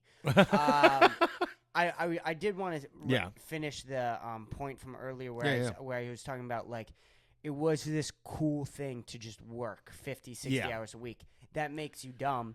And then the millennials, right, brought in this new thing of, like, fuck working. Yeah. So, but they didn't bring in, replace that with, like, reading philosophy. Right. I beg to differ. As an elder millennial myself, I didn't have access to Sartre in high school, but I certainly did in college. Right. You know, and like, I mean, I'm almost 40 years old. I work, granted it's sales, commission sales. I work a part-time job. Do you think you're like other millennials though? Depends on the millennial. If we're being real, if we're being 100%. So it really depends on the millennial, because like the people I went to high school with, there were a lot of very, very, very, very intelligent people. Really? There are a lot of fucking morons. Yeah, a lot exactly. And it's usually that tilt, and it's going to be the same with any demographic. Sure. There are definitely, you know, shining lights in that grim darkness, but the general rule is fucking people are stupid, dude. Yeah. And that's going to be the same for the greatest generation, the lost generation, for the boomers, for Gen X, millennials, Gen Z, Gen Alpha. Gen Alpha, I think, is fucked, if I'm being honest. What world are they? I mean, I can't even describe my world to older generations, and we sometimes see so differently on things where, like, you know, I constantly get into, like, this argument of, like, cell phones in schools. And I always say, like, look, I'm not saying that every kid should be on their cell phone during school, but, like, if you're taking away the cell phone, with the schooling system we have right now, you're basically putting a Band-Aid on an amputated leg. Yeah. Like, what? That's not... Yeah, if you're just taking it away at school, yes. You know, kids are getting cell phones way too early. They're getting access to social media way too early. They're getting access to pornography way too fucking early. Yeah. I mean, granted, I'm a victim of that, because, like, I was, you know, we got our first PC when I was, like, 10. Yeah. And I was immediately, boobs, you know? Yeah. I got my first PC when I was like 10. I got my, I had a PC in my bedroom I got my first one that was like mine in my room when I was like 14, I think. Yeah. Because my brother and I both got them for Christmas that year because we needed computers to do our homework on. Right. And so, of course, we immediately saved up all our money and kitted those motherfuckers out into gaming PCs. But yeah, like it's insane, like to think, because back in the day, and you got to remember though, there was exposure to porn that wasn't, because talking about older generations, because like my first exposure to porn was long before I got a hold of my first computer. It was fucking my friend Mike Spence from down the road coming over to the house and be like, dude, come here, I found my dad's Playboys. And so we're fucking doing that. Or oh god, and every now and again I try to pay it forward, so I'll go on a hike and I'll just leave a bag of them somewhere. But going out and finding that random bag of like porno mags, sure, and that's just sort of the nature of humanity, really, is like if it's available to adults, the kids are going to find it. Yes, absolutely. Let's take a break. I'm about to pee my pants. We'll be right back. We are back, ladies and gentlemen. We are back. After you went to pee and came out with a fucking bloody nose. A little nosebleed. Also, you didn't pee. Are you good? I'm fine, dude. What is this? We got a fucking I've only had camel in one here, beer. dude. I've only had one fucking beer. Who the fuck do you think you're talking to? I'm from Tennessee, boy. Yeah, we got a quick nosebleed, a quick pee break, and a quick cigarette. Quick cigarette, quick shot of vodka, and then while I was smoking my cigarette, I sent something to you. I think you should. So I'm going to give you a little background. This is Kendrick related. Okay. Because they use the music. But so this is a video featuring one of my favorite professional wrestlers, a guy named Microman. He's a luchador from Mexico. He's 2 feet tall. He's 2 feet tall. Pound for pound, the joke is pound for pound, he's the strongest wrestler in the world. Okay. But just click it. All right. So just as a recap, real quick. Oh wait, hold on. I got to bring this up anyways. As a recap, real quick, we were just talking about the school education system. And cell phones and how they're affecting our society. And now it's time to watch whatever this is. So it's a good transition. Oh yeah. I think. I think it's a good transition. I love this shit. Ready? Let's go. But now I'm trophied up, I'm saying like bing bop boom boom boom bop. I saw that. Shit, I'm on, you wouldn't understand. Blam! But now I'm trophied up, I'm saying like bing bop boom boom boom bop. That last one was so personal. Oh yeah. Dude, and that's the thing about Microman. I can't remember who that is that's wrestling Microman. But the thing about Microman is like he will fucking take those bumps. He will call those shots and be like, "Kick me as hard as you can, man." That like is they'll crazy. throw him at people. Like he's used as a human weapon a That's lot. insane. It's so great. I believe that promotion's probably GCW. Looks like, which is Game Changer Wrestling out of New Jersey. And they do a lot of like deathmatch wrestling and shit where they're like swinging fucking. I thought it would say something maybe on the page. Yeah. Oh yeah, that's Alex Zane. Wow. I mean, the amount of fucks you can't give to just beat the shit out of a midget. Yeah. Is like, wow. Yeah. Oh, dude. Next time midget wrestling's close. Dude, you have to. We're going. We've talked about it on the last. I think we did. podcast. I think we did. Yes. I did find out Empire. That venue that's like across the street from Creek in the Creek. Cave. Yeah. They apparently do wrestling there like all the fucking time. Really? So I'm gonna try and I need to follow them on the gram or whatever so I can keep up with it, because next time they have a wrestling show, I'm getting as many of my comic friends together to go. I stood outside of the Creek and watched a wrestling show from the Creek. Yeah, because you could see their stage from across the street. It was great. The last time I saw something cool was I was walking out of Creek and I was going to meet Celia Contreras down at Shakespeare's. And I had just gotten done doing like a Litty Titty Tuesday show or something. There you go. Which is such a fun show.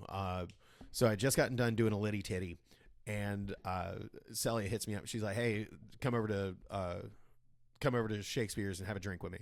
Soon as I walked out, I look across and I see there's a band playing. I was like, "Oh, cool. I wonder who that is." It was the fucking Aquabats, which is a band I've been a fan of since I was a kid. Yeah, I haven't heard of them before. They're like sort of ska, punky, rocky, boppy. Okay. They're very silly. They're all like they're supposed to be like superheroes, and like it's been a running gag that their arch nemesis is the band Guar, which is like, you know, these dudes in like big fucking crazy suits and shit, like monster suits and shit. Yeah. Singing about like Aquabats is like very, very clean. Okay. Whereas Guar has a song called Fish Fuck. And it's like, fish fuck, baby. I'm going to fuck you with the fish. Fish fuck, baby. I'm going to fuck you with a fish. That's great. Yeah, That's dude. awesome. Fucking Guar rules. I'm sad. They're playing this show. There's this venue sort of halfway between Chattanooga, where I'm from, and Nashville, called the Caverns. It's like this big, they're in Appalachia, cave systems everywhere. Okay. But it's this giant cavern that they put shows on in, and Guar is playing there in June. And I'm trying to figure out a way to get out there to go to it, but because the Caverns fucking rule. If there's a will, there's a way. There is. No, I'm hoping to get back out to Chattanooga in like April-ish, because I've got a whole bunch of shit at my mom's house, at my parents' house, that I need to get the fuck out of there for them. Because my dad's getting ready to retire, and my dad retires, they're gonna move. We're not sure where yet. I think they're going to Myrtle Beach, which will be kind of tight. Yeah, that would be nice. Nice place to go visit. Yeah. Oh yeah, for sure. And but yeah, they're thinking about going to Myrtle Beach. But the most important thing I got to get is this fucking Nazi helmet I've got there. Wait, why do you have a Nazi helmet? Glad you asked. I feel like that's the only appropriate question to have. So, my granddad was older when he started having kids. My dad is the youngest of the three kids. Okay.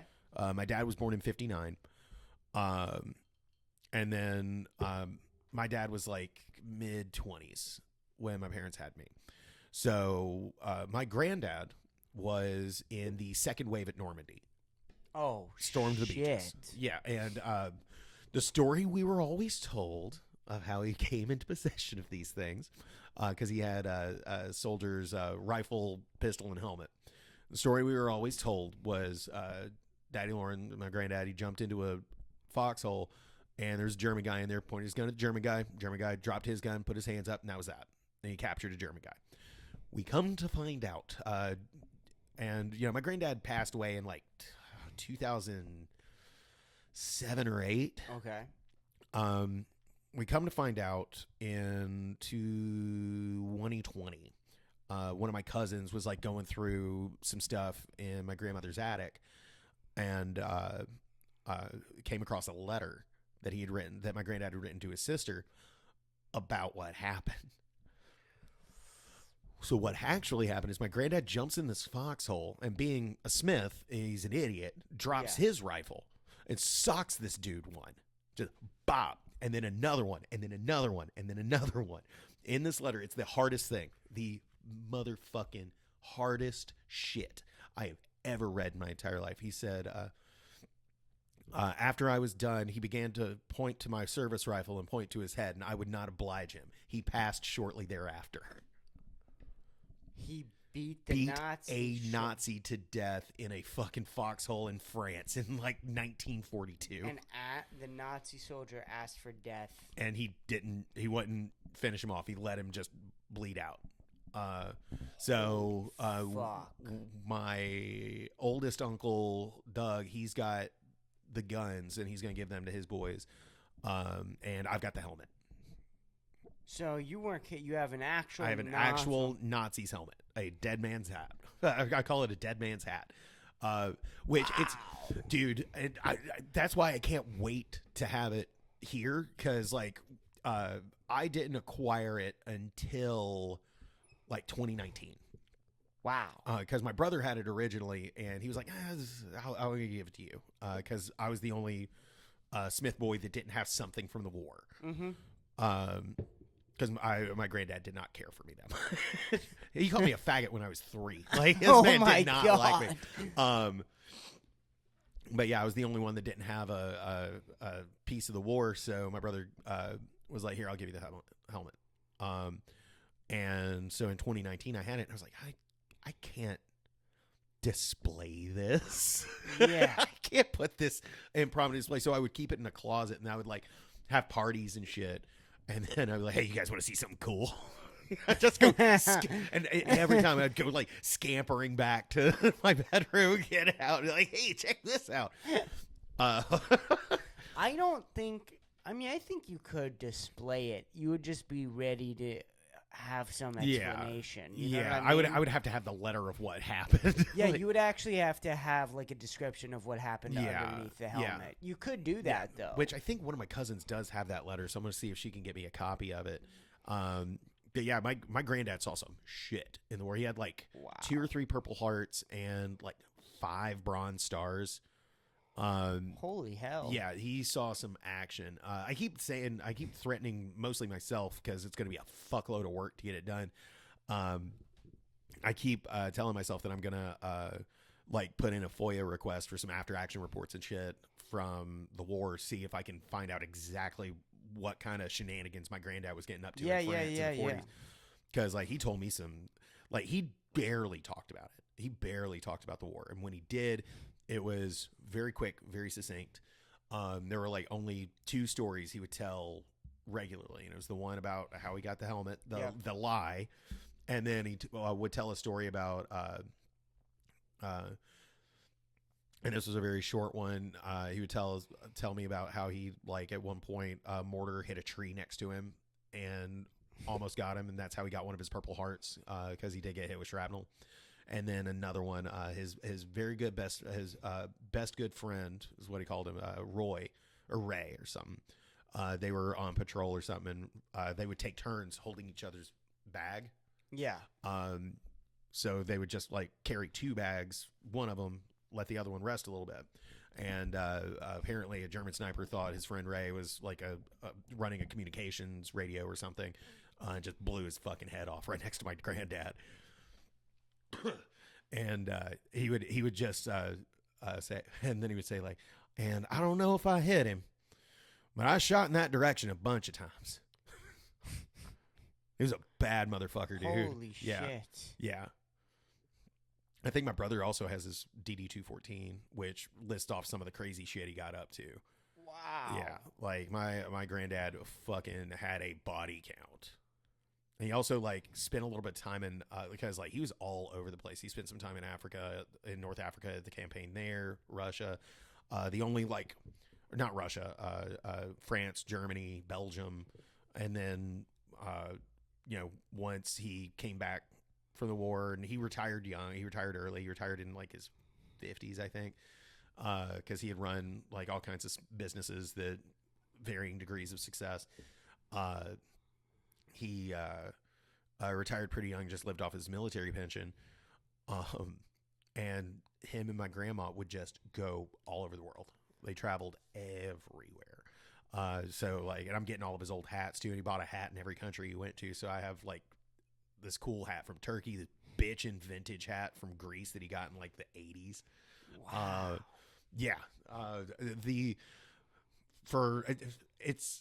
It's interesting. I believe my family and I were cursed with having such a mundane, normal ass last name. Yeah. Because if we had a weird name, no one would think we were real. Yeah. Because of the fucking shit we get up to, you know? Like I've personally been accused of being a figment of someone's imagination several times. Mostly because I'll, take 2 hits of acid and then like burst in a room like, who wants margaritas? Sir, this is a Wendy's. Yeah. Oh man. But yeah, it's fucking wild, dude. I've been all over the world. Which I'm getting my passport renewed soon. I'm fucking stoked about that because I'm planning on going to Eastern Europe. I had planned on doing it this year, and then the war, and because my mom's side of the family, my mom's granddad or my mom's dad and his parents are all from Latvia, which is a small country. It's a small country on the Baltic Sea, west of Russia.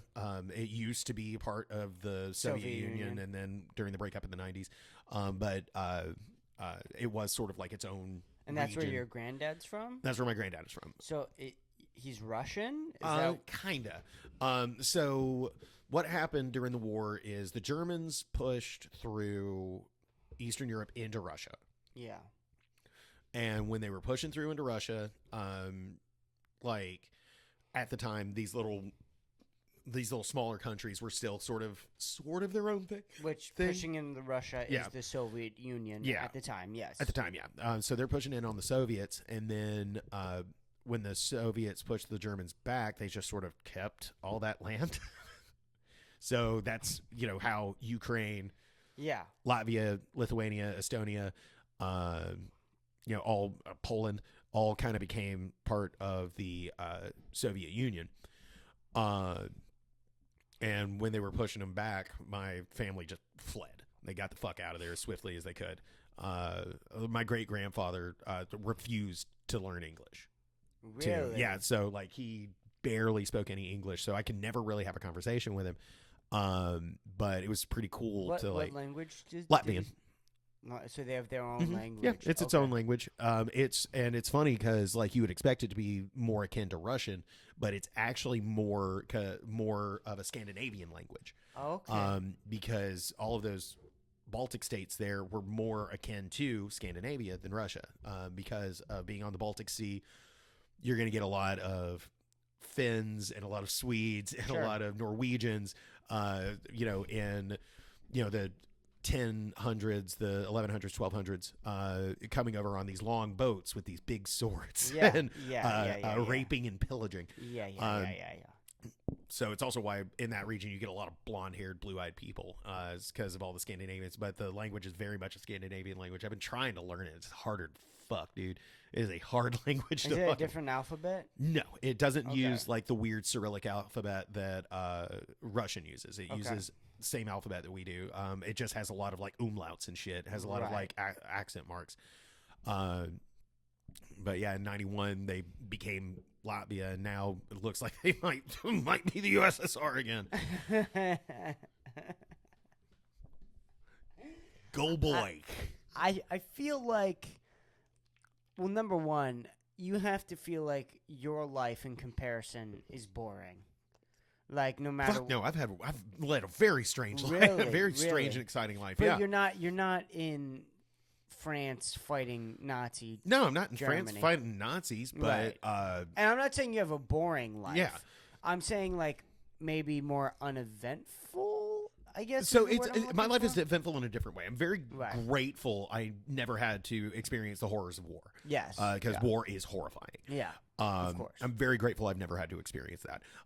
But I have had my adventures in other ways. Like I used to I used to go to this big nerd convention in Atlanta every year, and saw weird shit. I got a blowjob in a fucking stairwell at the Marriott in Atlanta, Georgia. A chick was smoking hot too, like way out of my league. But like, yeah, I got a like blower there. I fucking what was some other crap? I lived in Australia for a month. You did? Mm-hmm, yeah. Oh, well, I didn't know that. Yeah. It was for a job I was working. They sent me to Australia. Like, I got hired, and they were like, "Do you have a passport?" And I was like, "No." And they were like, "Get one." And, what job was this? There's this company called Accelerated Workflow Solutions. Okay. The company has since sold. But basically what they did, this was in the early days of like smartphones really becoming a thing, Snapdragon really becoming a thing, and we taught doctors and nurses how to use this voice to text software to write notes. Okay. So the software would get sold to a company, would get sold to a hospital. Hospital spent all that money on it. They are going to use it, so they would hire out to us to train them how to use it. Makes sense. Okay. And so I lived it was where I was staying was this little place called The Entrance. It's like a little beach town, beautiful place. Really? Yeah. And it was about 2 hours outside of Sydney. It was about 20 minutes either way commute to the two hospitals we were working at, one in a town called Gosford and one in a town called Wyong. And so and that trip was really great. I'm so glad I got to experience it. but I hated my boss, so, and I was living with him. Yeah, that's pretty brutal. Yeah, and like Living with your boss, no matter even if Yeah. you like him, is still kind of yeah, hard. and I'm not exactly a very religious person. He was extremely religious, so it was Ugh. fucking awkward the entire time. What He would religion? like him Christian, very Christian. Ugh. Yeah, very. I think they were Baptists or some shit. But then, I got fucking. This is a fun one. So one night, it was the only weekend I was there that my boss had gone into Sydney, and a friend of mine had passed away. Like that week, so I wasn't taking it great. So he left, and I was like, I'm just gonna sit here and play video games. And I was like, what the fuck am I doing? It's a weekend. I'm gonna go get some drinks. So I wasn't allowed to drive, didn't have a car, so I walked like a mile down to the nearest 7-Eleven. Why weren't you allowed to drive? It's left side drive there, which is different. Right. So Yeah, they drive on the other side of the road, and like my boss was just like, for liability reasons, you're not on the vehicle insurance, you can't drive. Okay. Could your boss drive? Yeah. We drove everywhere. We had a Subaru, very nice little blue Subi. Wow. But yeah, I walked down to the 7-Eleven. I got because this is a big thing. It's here now. You see it a lot more now, where there's those like canned cocktails, where it's like a rum and Coke in a can or a Jack and Coke in a can. Though I had never really seen much of that, but it's like a big deal in Australia, and you can buy them in like gas stations. So I went to the gas station, or maybe it's liquor store. Maybe I did go to a liquor store, but anyway, it was like a Bundaberg rum and Coke. Got a 12-pack of those, which was 6 more than I needed to get where I was going, if you feel me. Yeah. But I went there and got some booze and got a couple packs of cigarettes. And as I'm walking back, because the wildlife in Australia is insane, I'm walking back. I walk under this tree and I hear this just boom, and I was like, "What the fuck was that?" A fucking flying fox, a bat, comes flying out. These bats are fucking huge. This bat had a wingspan like a fucking couch. Comes flapping out from under the fuck. Go ahead, keep talking. Talking. It comes flapping out and just like goes out into the night. Holy shit! Yeah. That thing is huge. Yeah, they get fucking huge, and that thing fucking fell out of a tree, flipped around, and went taking off. What the fuck? Yeah, dude. That thing is And big. that's the thing. Is like when you look at them up close, they're fucking adorable. Yeah, they're cute. They look cute, but not when they're coming straight. Not when at they're you. coming straight at you. And like Yeah. everything there is huge. Like the pelicans there are fucking huge. They're fucking dinosaurs. I will say Australians the most beautiful human beings It I looks have like ever a met. bird, like a Yeah. big giant eagle or something. Yeah. And they mostly eat like bugs and fruit and shit. Really? Yeah. This thing survives off of bugs and fruit. So Yeah. why did it come after you? It's because I startled it walking under the tree. I'm very happy. The only spider I saw the entire time,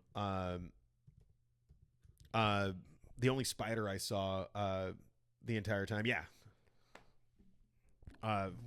This was isn't teeny. real. No, it's totally real, dude. Didn't. So that particular flying fox species is,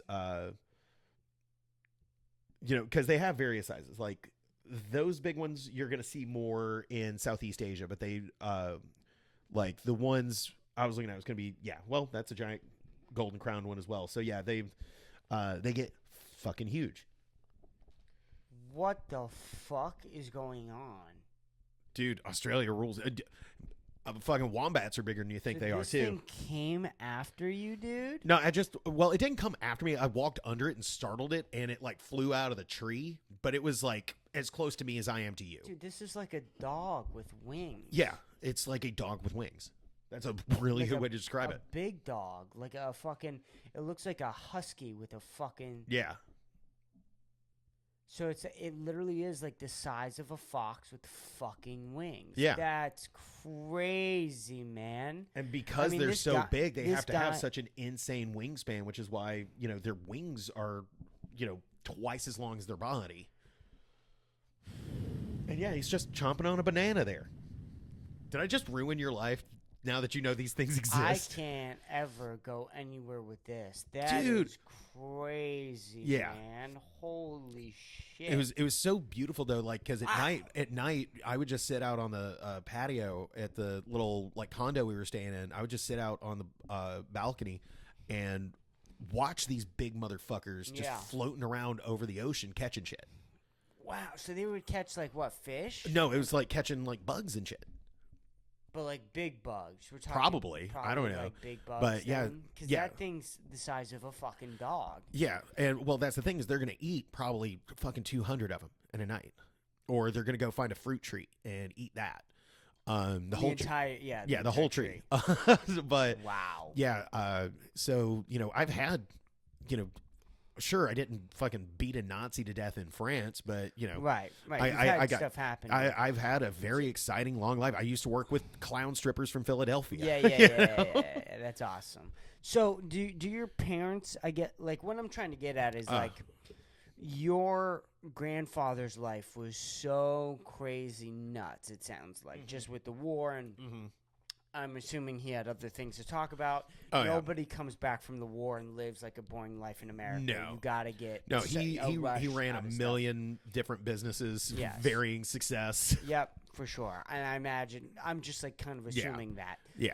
I imagine he probably had some PTSD. Oh, for sure, for sure. And then dementia later in life, which was shell sad. shock. Yeah. So yeah. But either way. It feels like your parents would have to look at you as like, well, at least he's not in France fighting Nazis. Yeah. You know what I mean? Yeah, my parents, it's weird. My parents do seem pretty proud of me. They also don't know a great deal of the shit I've gotten into and up to as an adult. The shit I've gotten into and up to under their roof. Luckily, my mother is not going to listen to this. But because oh god, this one time I took, I had like 2 hits of like old acid, like it was not stored properly. I took these What two. does that mean? So I don't. Acid degrades. I'll tell. Okay. I just for your reference about me. I haven't done any drugs except codeine twice. I did codeine twice before I was 18.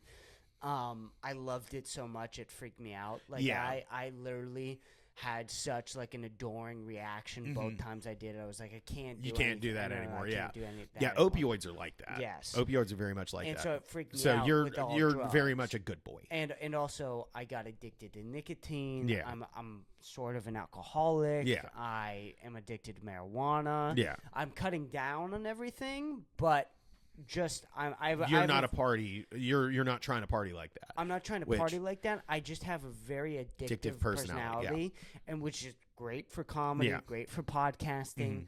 But I will do mushrooms, I will do acid, I will do all these psychedelics. I'm waiting till I'm 25 till my brain fully develops. That's and then perfect. I will That experiment. is a really mature way to go about Thank you. that. So I definitely support that.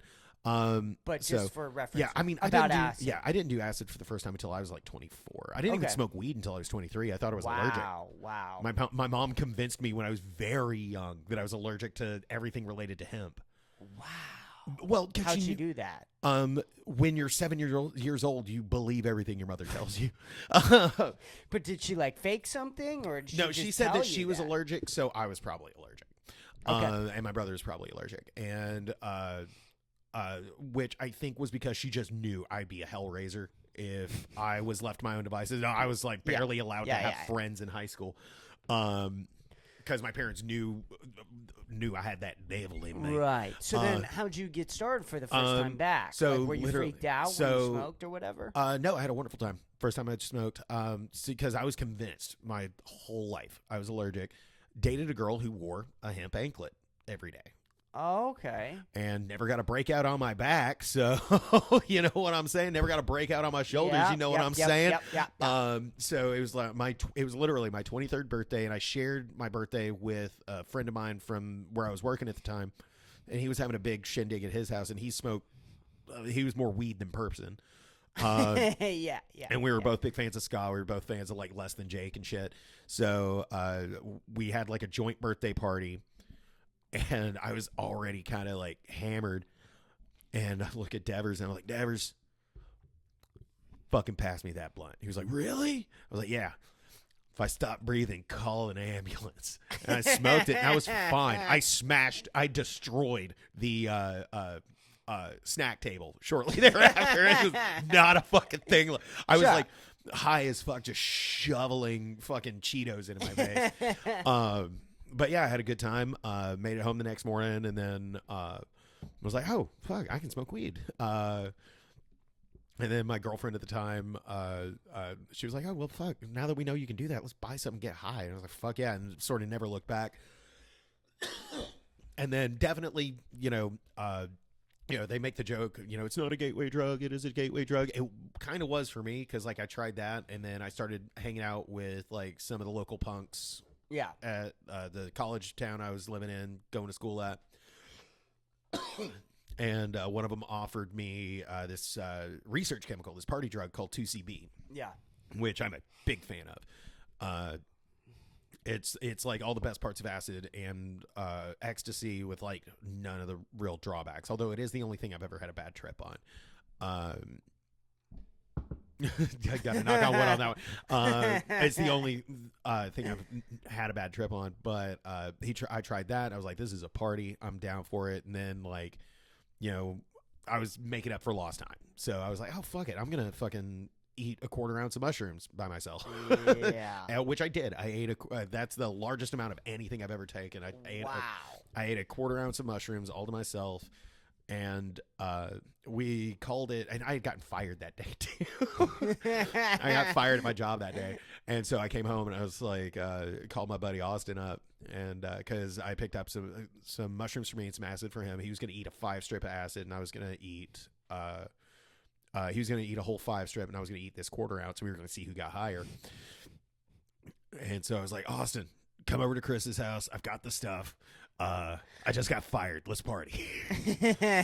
And it was a very good time. I had a wonderful time, but I just kind of once I got into it, I never looked back. I'm very blessed that I like speedier drugs. I like I did have an Adderall problem for a while. Which is why it's so easy for me to just get a bag of cocaine, and that'll last me a week, and then I won't be interested in doing cocaine for 2 months. Unless it's someone else's cocaine they're offering me, Right. But how do you know how often you do coke? I'm trying to think of the last time I did. I think the last time I did coke was like the beginning of the year, because Really? Yeah. I know I did some on New Year's. And it just doesn't ruin your life.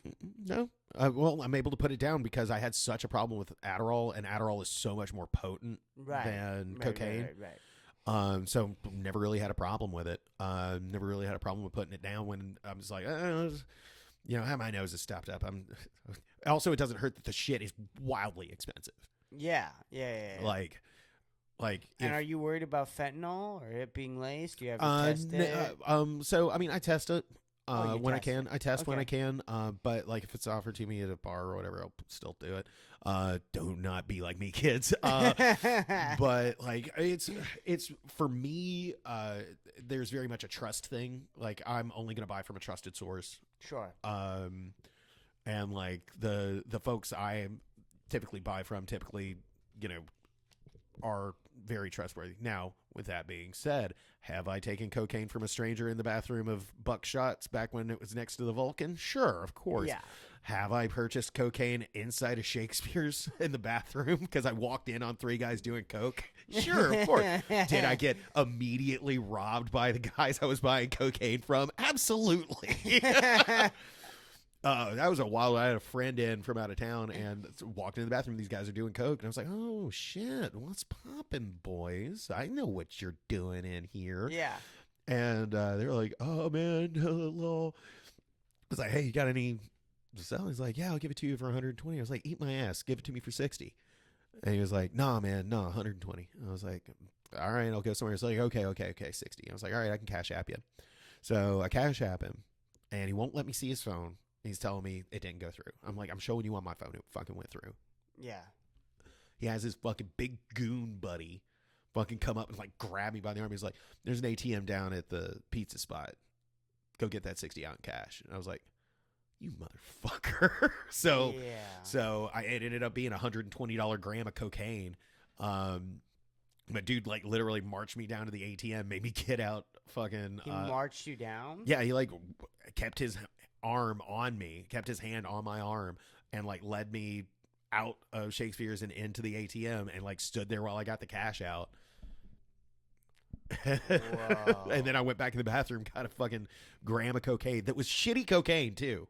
Oh yeah. And for like a week after that, or for months after that, I would like, before I went downtown, I would go and find this guy's picture in my Cash App history, just in case I saw him again, because it was going to be on site. And still to this day, if I ever run into that dude, it's on site.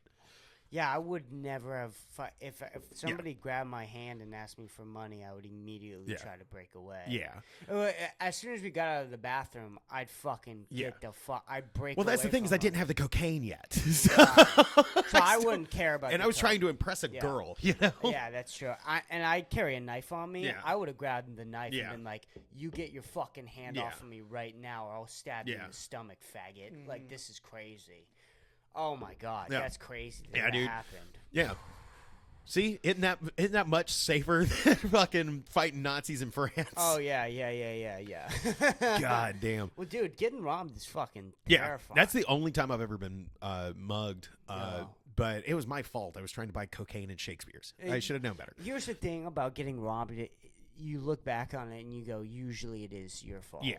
Usually. It sometimes happens. You're walking home or whatever, and shit happens. But the gal who will remain nameless is an old friend from back in my hometown scene. There you who go. was visiting here, and she's a gorgeous woman. And like, we'd hooked up one time before, and I was trying to see if I could get a repeat. Yeah. I was trying to see if I could get a repeat, and she cocaine makes her clothes fall off. So I was like, I'm gonna try and find some blow. And it's so funny. Apparently, they offered her a bunch of free coke, and like, we're not leaving her alone when I wasn't like right there with her. Right. So it became a whole thing. Shakespeare's has improved greatly over the last year. Really? Although Shakespeare's is still not my favorite bar, and definitely not my favorite bar in Six. Probably not my favorite bar in the city. Sixth are real sketchy. Real sketchy. And Shakespeare's is no exception. I have done coke in the upstairs bathroom before too. Yeah. Back when my roommate that sadly passed away last August, kid named Daniel Bryant. Yeah. Celia Contreras, him, Dave Borowski, and Dave Borowski's girlfriend, and myself. Mm-hmm. So we had, they were wanting to do a writer's, like, just a little writing workshop, like sit around and write at Shakespeare's, have a few drinks. Sure. Which did not get done because it was a fucking Friday night on 6th Street. It was loud. But Sally was like trying to get me to come over and hang out. I was like, I don't know. And she was like, Daniel's going to get coke. And I was like, all right, I'll be right there. And we go in. As I told this story at his funeral. Yeah,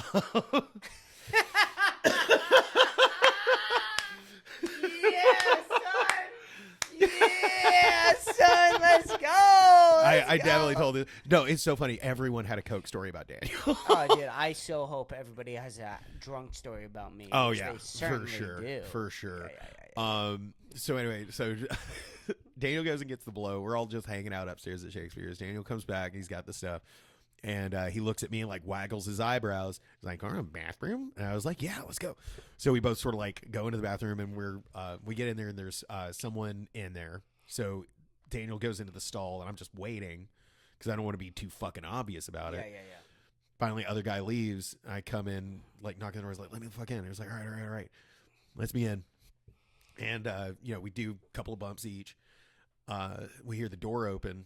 And like right as I'm like taking a fucking big snort, big honk and snort, the guy that walked in goes, "Ooh, I know what you're doing in there." And Daniel goes, "Goddamn right."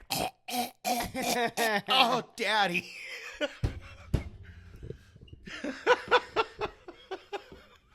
Now here's the funny part. You told that at his funeral. At his funeral, at his service we had at the Creek in the Cave.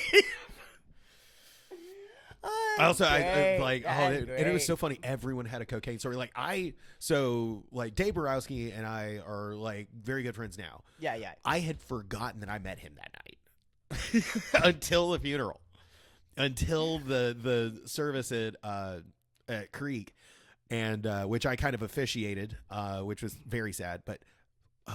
It's because I told the choking on dick story. He told another story about when he went into the bathroom with Daniel that night. And I went up to Borowski and was like, fuck, you were there that night, weren't you? Yeah. Oh, man, it was fucking crazy. That kid was nuts. Like, I still have, I call it his robe. It was a fucking wraparound dress he wore as a robe, and I kept that after he went. Like, so it's not uncommon, like in the warmer, in the warmer months, for people to come up to my house. I'm just like outside, long haired, beer in hand, cigarette in hand, wearing this fucking dress, like staring at traffic. Like, I just want one of you motherfuckers to fucking roll your car right now.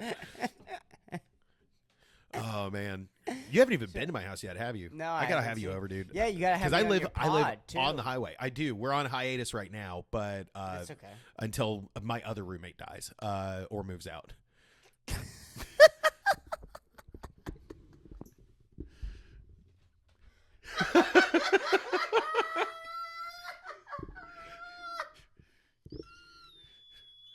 I'm broken, folks. I did it. I love hanging out with comedians, dude. So much. I do. Like, I am God. literally waiting for him to die. He's this dude. He's like 58 years old, former investment banker. He like can't work in investment banking anymore. Got diagnosed with colorectal cancer that has spread to his liver like 4 months ago. You're not kidding. No, he's literally been laying on my couch and dying for months. And he just started like the second round of like the super make your hair fall out chemo because the first round didn't take.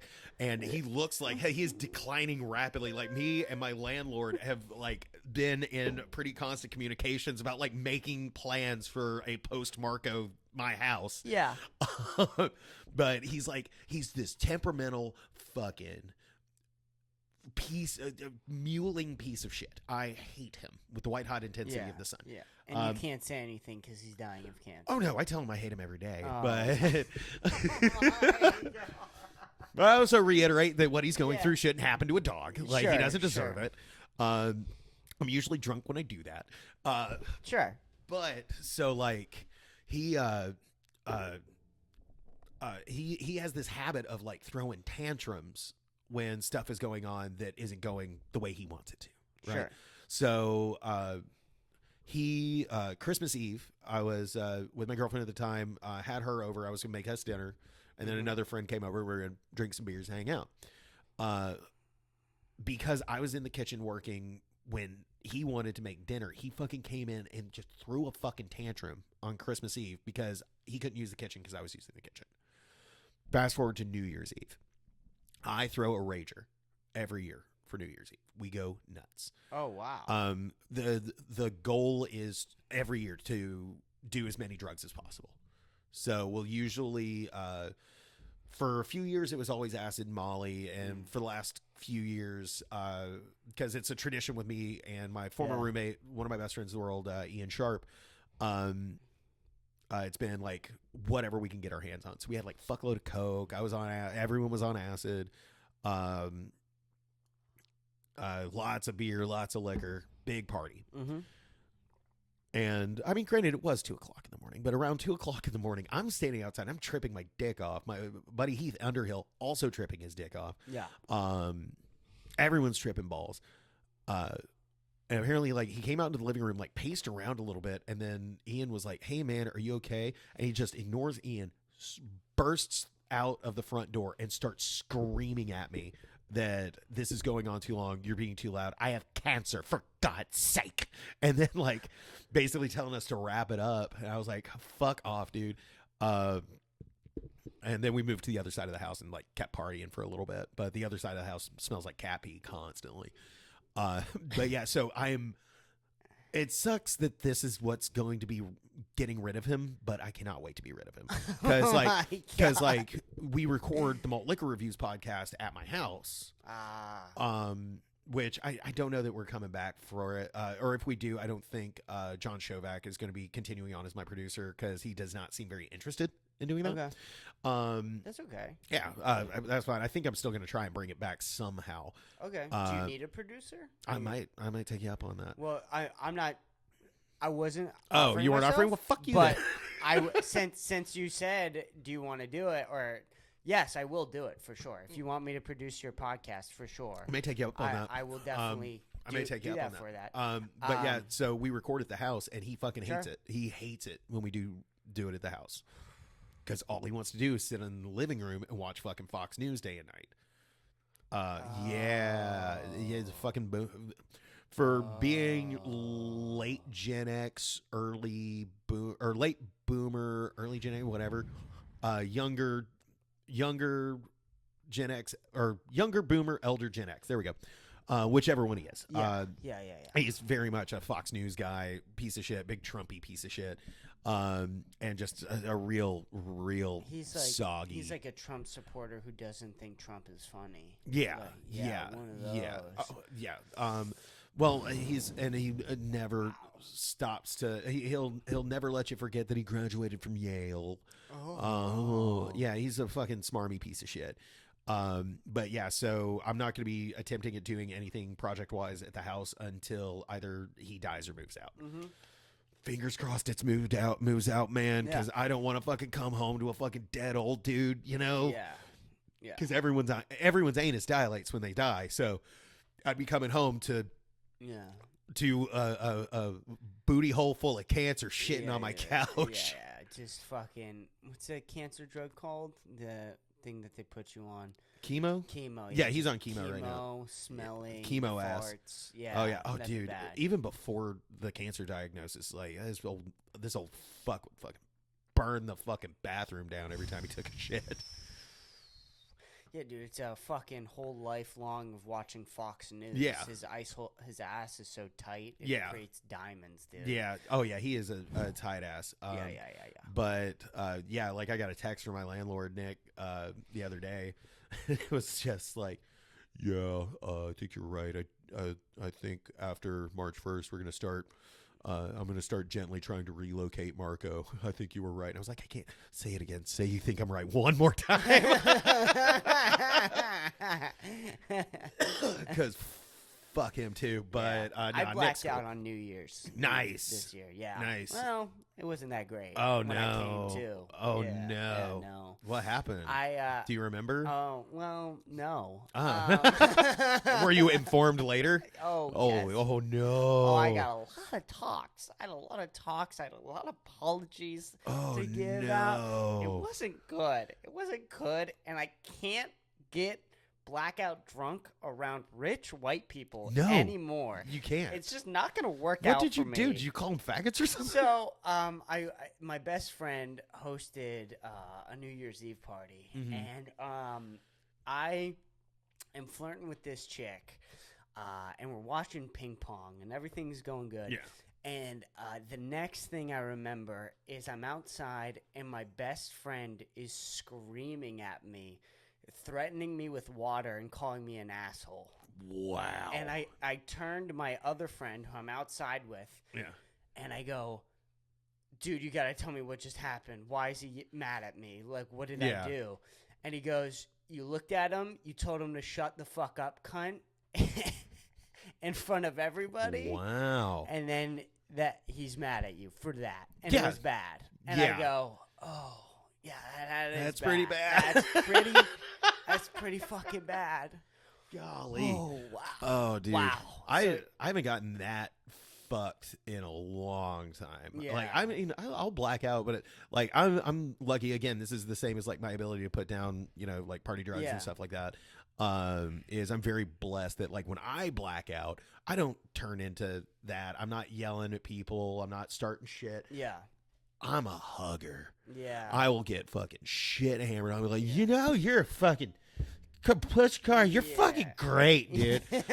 Anyone ever tell you that? Yeah. Anyone ever tell you you're the funny guy? it Keep going, man. all depends on who I'm with. Yeah. It all depends on who I'm with. And even my friend who I turned and looked to is like, you were trying to be funny. Yeah. Like, by telling him to shut. But Yeah. here's the thing. It was a party full of 30 people. Yeah. And nobody there is like your close friend. Yeah. You couldn't have done that. Yeah, you got to read the room on those, brother. Yeah. And you got to read the I fucking wasn't room on reading those. nothing. No. I was so Dude, drunk I wasn't fucking, reading shit. So yeah, it wasn't a good. Yeah. It wasn't a good thing. Fucking, I had a bunch of people at mine. I think Kent was at mine. I don't. That's the thing. Is I can't even remember how many people were there. I know it was a lot. I'd love to be there next year. Hell if yeah, I'm in dude. Hell town. yeah. Hell yeah. If I'm still living in that house, fuck yeah. I'm certainly not doing a party like that at a fucking apartment. No, but no. like, because it's always so much safer to just party at a house for New Yes, Year's and yes. somewhere you can crash. For sure. And that's the other reason why like Showback I think is trying to bail on doing the malt liquor reviews podcast. It's because like the last 3 times we've done it, he ended up like completely passed out, like just hammered drunk, and then hung the fuck over the next day. Like we have a whole like it's a running gag because he did release like a very short version of the 3rd episode. Yeah. But episodes 2 and 3, he wanted to try and record them both in one night. Yeah. On a drinking podcast with And- high ABV shit. And isn't your whole thing about drinking terrible alcohol? Awful. That's Yeah. not good for hangovers. No. Fucking. My favorite episode was the one I had with Ian Sharp. Because I found this, you know, those like buzz balls and shit. Mm-hmm. So there's Yeah. another competing brand that I think is out of like Dripping Springs. Oh, really? Yeah, I didn't know this. Called Slamsies. Okay. um, I'm interested already. Don't be. They're like 15% alcohol by volume. They're buzzball size. Yeah. They're pretty sizable. But I found one and I'm describing it. I was like, yeah, it's Slamsies, a little slamming drink for you. We got 2 of them here. It's a banana pudding flavor. And Ian looks me down the eyes. Ian's like, oh, that's good branding, Slamsies. I was like, banana pudding flavor. And he goes, no. Why? Like I broke the man. I fucking ruined his day. Yeah. Oh my God. All right, brother. Woo. Yeah. The one thing I was really concerned about New Year's Eve, the first question I asked was, did I say the N-word? And Yeah. Luckily, dodged that one. I dodged that one. Could have been the cunt is definitely better Yeah. than the N-word Yeah. for sure. Yeah, As a white like guy. that cunt that said the N-word. Yeah. Still got it, baby. Do you want to wrap up? Yeah, I or- believe it's Yeah, time yeah. for us to wrap up. All right, sounds good. My plugs, this won't come out in time, but No Offense Comedy at Annie's Day and Night. I'll be doing opening for Rick Diaz and Lemire Lee. No other shows, so book me, you cowards, and follow me on Instagram Yeah, at what's your Mickey Louse Club. Thank you so much, Bryant, for coming on. Dude, This thank you was- for having me. This is always a blast. Dude, I had so much I fun. love that, like, we always start very, very... Both episodes were like this. We started very funny, we got very serious in the middle, and then we're dumb as shit at the end. Yeah. Great. Love it. Perfect. Ladies and gentlemen, this has been episode 171. Thank you, Bryant. Thank you for everybody for listening. Goodbye. That was great, man. That was great. That was fucking phenomenal. Really.